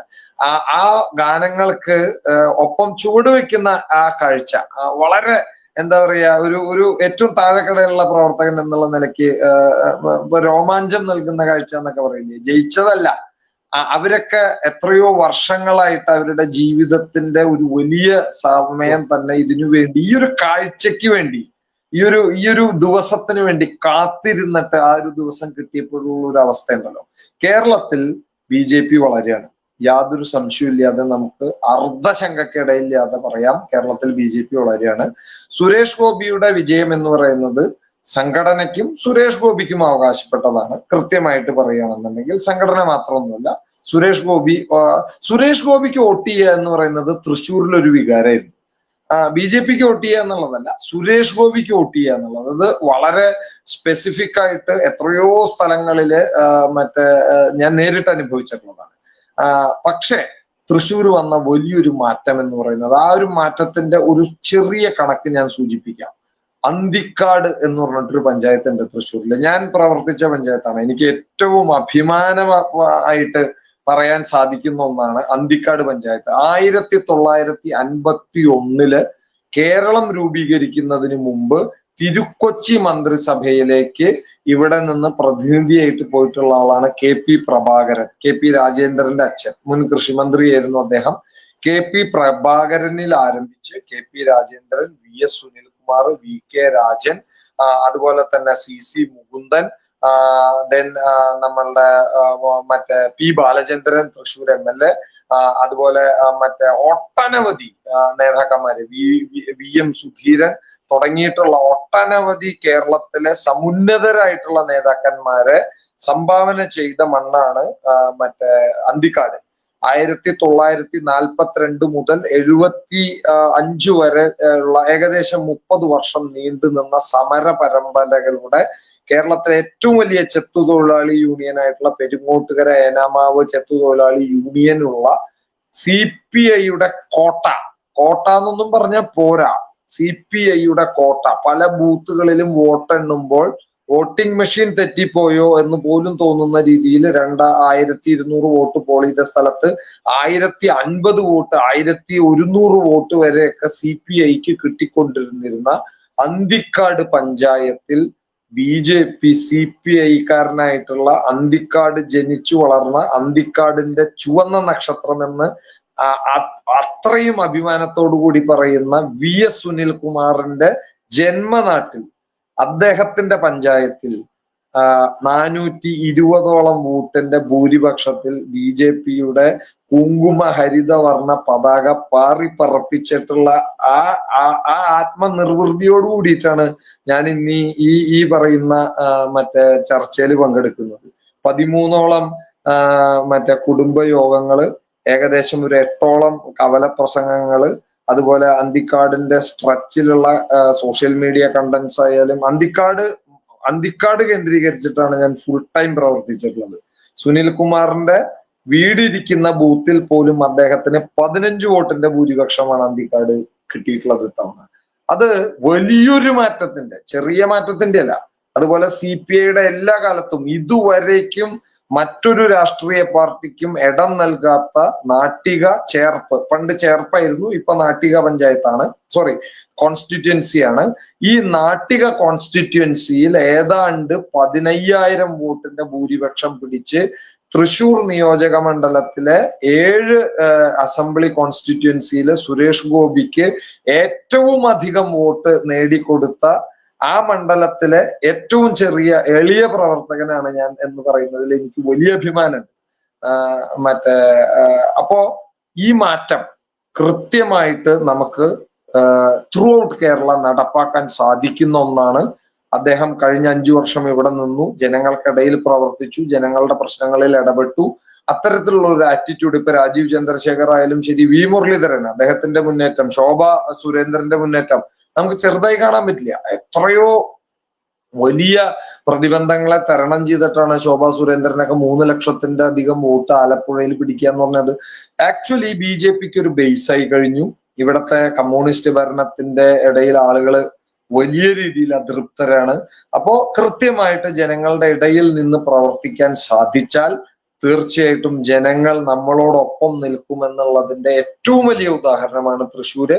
ക്രിസ്ത്യൻ ഭൂരിപക്ഷമുള്ള എണ്ണത്തിലല്ല ഞാൻ പറയുന്നത്, പക്ഷെ ക്രിസ്ത്യാനികൾക്ക് വലിയ സ്വാധീനമുള്ള ഒല്ലൂര് പോലെയുള്ള പഞ്ചായത്തിൽ മന്ത്രി K രാജന്റെ മണ്ഡലത്തിൽ BJPക്ക് വിജയിച്ച് കയറാൻ സാധിക്കുമെന്നുണ്ടെങ്കിൽ നിസ്സംശയം ഞാൻ പറയുന്നു, കേരളത്തിലെ ഏത് മണ്ഡലത്തിലും, മലപ്പുറത്തെ അല്ലെങ്കിൽ ആ ഒരു ബെൽറ്റിലെ മറ്റേ ഡെമോഗ്രാഫിക്കലി പ്രശ്നമുള്ള ചില ഏരിയകളിൽ ഒഴിച്ചാൽ എനിക്ക് തോന്നുന്നു ഏത് സ്ഥലത്തും BJPക്ക് കൃത്യമായി വർക്ക് ചെയ്താൽ ഈ വിജയം നേടിയെടുക്കാൻ സാധിക്കും. അതിനുള്ള എന്താ പറയാ ഒരു ഗേറ്റ് ഓപ്പണറാണ് ഞങ്ങൾ തൃശ്ശൂർക്കാര് കേരളത്തിലെ മറ്റെല്ലാവർക്കും നൽകിയിട്ടുള്ളത്.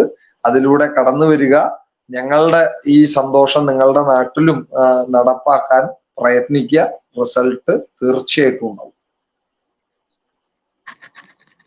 ഓക്കെ, എന്തായാലും അങ്ങ് ഇത്രയും നേരം കൃത്യമായിട്ട് വിവരങ്ങൾ തന്നതിൽ ഒരുപാട് നന്ദിയുണ്ട്. എന്തായാലും അങ്ങ് ചാർജ് തീരുന്നത് വരെ അവിടെ നിൽക്കുക, നിങ്ങളെ ഇപ്പൊ പോകരുത്.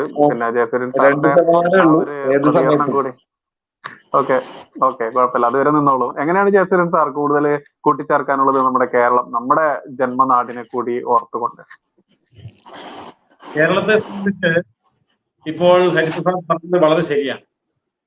കേരളത്തിന്റെ രാഷ്ട്രീയ ഭൂപടം നമ്മുടെ ജാവ്ദേക്കർജി പറഞ്ഞതുപോലെ ഒരു ട്രൈപോളാർ സിസ്റ്റത്തിലേക്ക് മാറി. 3 മുന്നണി എന്നല്ലാതെ ഇനി മുന്നോട്ട് പോകാൻ പറ്റില്ല. 2 മുന്നണിയുടെ കാലഘട്ടം അവസാനിച്ചു. NDA 20 മണ്ഡലങ്ങളിൽ മത്സരിക്കുമ്പോൾ കേരളത്തിൽ 2 മണ്ഡലങ്ങളിൽ മാത്രമാണ് വോട്ട് വർദ്ധിപ്പിക്കാൻ കഴിയാതെ പോയത്. 18 മണ്ഡലങ്ങളിൽ വോട്ട് വർദ്ധിപ്പിച്ചു. ഏതാണ്ട് കൃത്യമായിട്ട് പറഞ്ഞാൽ 6,80,676 വോട്ട് BJPക്ക് NDAക്ക് കേരളത്തിൽ വർദ്ധിച്ചു. എന്നാൽ അതേസമയം LDFന് 5,85,574 വോട്ട് കുറഞ്ഞു. UDFന് 4,58,967 വോട്ട് കുറഞ്ഞു. അപ്പോ ഏതാണ്ട് 5 ലക്ഷത്തോളം വോട്ട് LDFനും UDFനും കുറയുമ്പോൾ BJPക്ക് 6,80,000 പരം വോട്ട് കൂടി. 15% കഴിഞ്ഞ തവണ ഉണ്ടായിരുന്നത് BJPക്ക് ഇപ്പൊ 20%. 5% കൂടി. LDFനും UDFനും 2-2.5% വീതം കുറഞ്ഞു. അതുപോലെ BJP അസംബ്ലി മണ്ഡലത്തിൽ 11 അസംബ്ലി മണ്ഡലങ്ങളിൽ 1-ാം സ്ഥാനത്ത് വന്നു. 8 അസംബ്ലി മണ്ഡലങ്ങളിൽ 2-ാം സ്ഥാനത്ത് വന്നു. 1 ലക്ഷത്തിലധികം വോട്ട് വർദ്ധിപ്പിച്ച 3 മണ്ഡലങ്ങളുണ്ടായി. ഒരു ക്ലാരിറ്റിക്ക് ചോദിക്കുകയാണ്, ഈ 20-ല് BDJs വിടുമോ? BDJs വിടും. BDJs ഉൾപ്പെടെ NDA ഞാൻ പറഞ്ഞത്. NDA സാർ BJP എന്ന് പറഞ്ഞപ്പോ ഞാൻ വിചാരിച്ചു ഇനി അഡീഷണൽ ഒരു 2.5% കൂടി കൂടും ഈശ്വര, എന്നാ സന്തോഷമായി. ഇല്ല, അതായത് NDA രണ്ടും കൂടെ ചേർന്നിട്ടാണ് 20%. അതുപോലെ 1 ലക്ഷം വോട്ട് വർദ്ധിപ്പിച്ച 3 മണ്ഡലങ്ങളുണ്ട്. 1/2 ലക്ഷം വോട്ട് വർദ്ധിച്ച 5 മണ്ഡലമുണ്ട്. അപ്പോൾ ഈ കണക്കുകൾ വെച്ച് നോക്കുമ്പോൾ മുന്നോട്ട് വരുന്ന ഒരു മുന്നണി എന്നുള്ള നിലയിൽ NDAയും LDFും UDFും പിന്നോട്ട് പോവുകയും ചെയ്യുന്ന 2 മുന്നണികളാണ്. ഇത് വളരെ വ്യക്തമായിട്ടുള്ള ഒരു സൂചനയാണ്. കേരളത്തില് BJPയുടെ യുഗം ആരംഭിക്കുന്നു, NDAയുടെ യുഗം ആരംഭിക്കുന്നു. പിന്നെ 7 മണ്ഡലങ്ങളില് 2 ലക്ഷത്തിൽ പരം വോട്ടുകൾ വർദ്ധിച്ചിട്ടുണ്ട്. 11 മണ്ഡലങ്ങളിൽ 1 ലക്ഷത്തിൽ പരം വോട്ട് വർദ്ധിച്ചിട്ടുണ്ട്.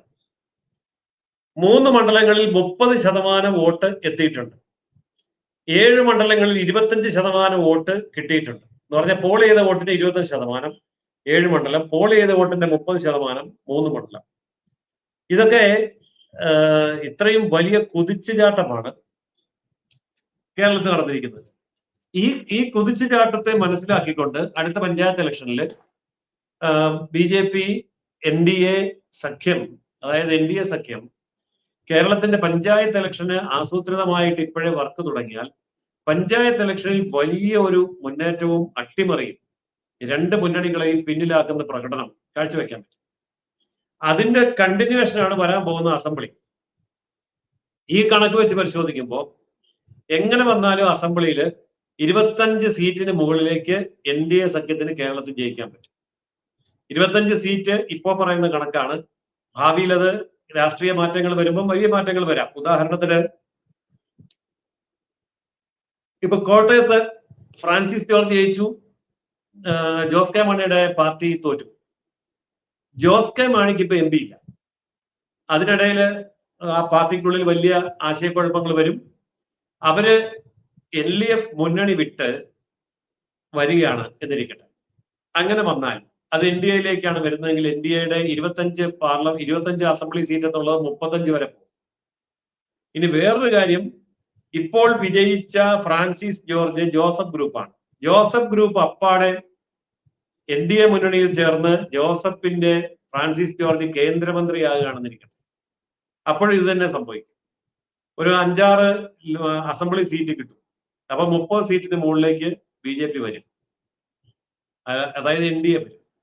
അങ്ങനെ വന്നാൽ LDFന്റെയും UDFന്റെയും സമവാക്യങ്ങൾ മുഴുവൻ തെറ്റും. അവർ രണ്ടുപേരും മുന്നണിയാകേണ്ടി വരും. ആ ഒരു സാഹചര്യം സംജാതമായി കൂടായില്ല. വരാൻ പോകുന്ന ഒരു ഇലക്ഷൻ, 1-2 ഇലക്ഷനോട് കൂടി കേരള രാഷ്ട്രീയത്തിന്റെ അലകും പിടിയും മാറി, ഘടന മാറി, ഒരു ശക്തമായിട്ടുള്ള NDA കേരളത്തിൽ വരും. ഇത്രയും ഒരു നീക്കം നടന്നാൽ മുസ്ലിം സംഘടനകൾക്കിടയിൽ നിന്ന് ഒന്നുകിൽ ഒറ്റ കെട്ടായിട്ടോ അല്ലെങ്കിൽ ഒരു വിഭാഗം എന്നുള്ള നിലയിലോ BJPയെ സപ്പോർട്ട് ചെയ്യുന്ന ഒരു മുസ്ലിം രാഷ്ട്രീയ നീക്കം ഉണ്ടാവാം. അതും കൂടെ വന്നാൽ മുസ്ലിം, ക്രിസ്ത്യൻ, ഹിന്ദു കൺസോളിഡേഷൻ എന്ന നിലയിൽ വലിയ ഭൂരിപക്ഷത്തോടെ കേരളം ഭരിക്കാവുന്ന ഒരു അന്തരീക്ഷത്തിലേക്ക് NDA വരും. ഇതാണ് ഈ ഇലക്ഷനിന് ശേഷം കേരളത്തിൽ നടക്കാൻ പോകുന്നത്. അതിനോട് മാത്രമുള്ള അടിത്തറ ഇപ്പോൾ ഉണ്ടായിട്ടുണ്ട്. ഏതാണ്ട് 40 ലക്ഷത്തോളം വോട്ട് വന്നു, 20% വോട്ട് വന്നു, ഒരു പാർലമെന്റ് അംഗത്തെ വിജയിപ്പിച്ചു. എന്നൊക്കെ പറയുമ്പോൾ ചെറിയ കാര്യമല്ല. ഏതായാലും ഘടനാപരമായ കേരള രാഷ്ട്രീയത്തിന്റെ മാറ്റം ഈ ഒരു സുരേഷ് ഗോപിയുടെ വിജയത്തോടെ, അതുപോലെ കേരളത്തിലെ BJPയുടെ പ്രകടനത്തോടെ, അതായത് ആറ്റിങ്ങലാണെങ്കിലും തിരുവനന്തപുരം ആണെങ്കിലും ആലപ്പുഴയാണെങ്കിലും പാലക്കാട് 2.5 ലക്ഷം വോട്ടാണ് പാലക്കാട്, കമ്മ്യൂണിസത്തിന്റെ വലിയ കോട്ടയാന്ന് പറയുന്നത്. അവിടെയൊക്കെ ഈ മാറ്റം വന്നിരിക്കുന്ന ചെറിയ കാര്യം. 1 ലക്ഷത്തിന് താഴെ 2 മണ്ഡലമേ ഉള്ളൂ എന്ന് പറയുമ്പോൾ ആ മണ്ഡലങ്ങൾ മാത്രം ഒഴിച്ചു നിർത്തിയാൽ കേരളം പിടിച്ചു എന്ന് രാഷ്ട്രീയം അറിയാവുന്നവർക്ക് മനസ്സിലാവും. അതിന്റെ പൂർണ്ണതയിലേക്ക് വരാൻ ഇനി എത്ര നാൾ എന്നുള്ളത് നമുക്ക് നേരിട്ട് കാണാം. ഇത്രയുമാണ് പറയാൻ.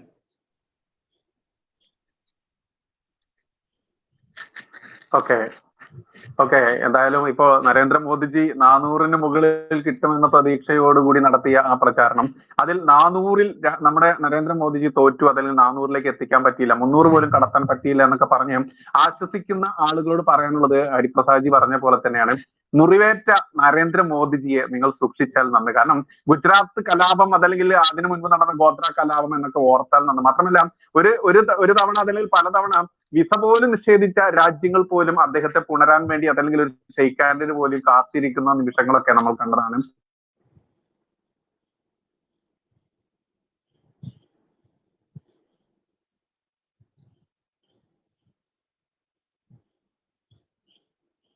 അതുകൊണ്ട് അദ്ദേഹത്തിന്റെ തളർച്ചയേക്കാൾ അദ്ദേഹത്തിന്റെ 400-ലേക്ക് എത്തിയാൽ പോലും അത്ഭുതപ്പെടാനില്ല. അത്ര കണ്ട് മാന്ത്രികത രാഷ്ട്രീയത്തിലായാലും നമ്മുടെ രാജ്യത്തിന്റെ പെറ്റനാടിനെ സംരക്ഷിക്കുന്നതിൽ കാണിക്കുന്ന നരേന്ദ്രമോദിജിയുടെ ആ ചടുലമായിട്ടുള്ള നീക്കങ്ങൾക്ക് തന്നെയാണ് കാതോർക്കുന്നത്.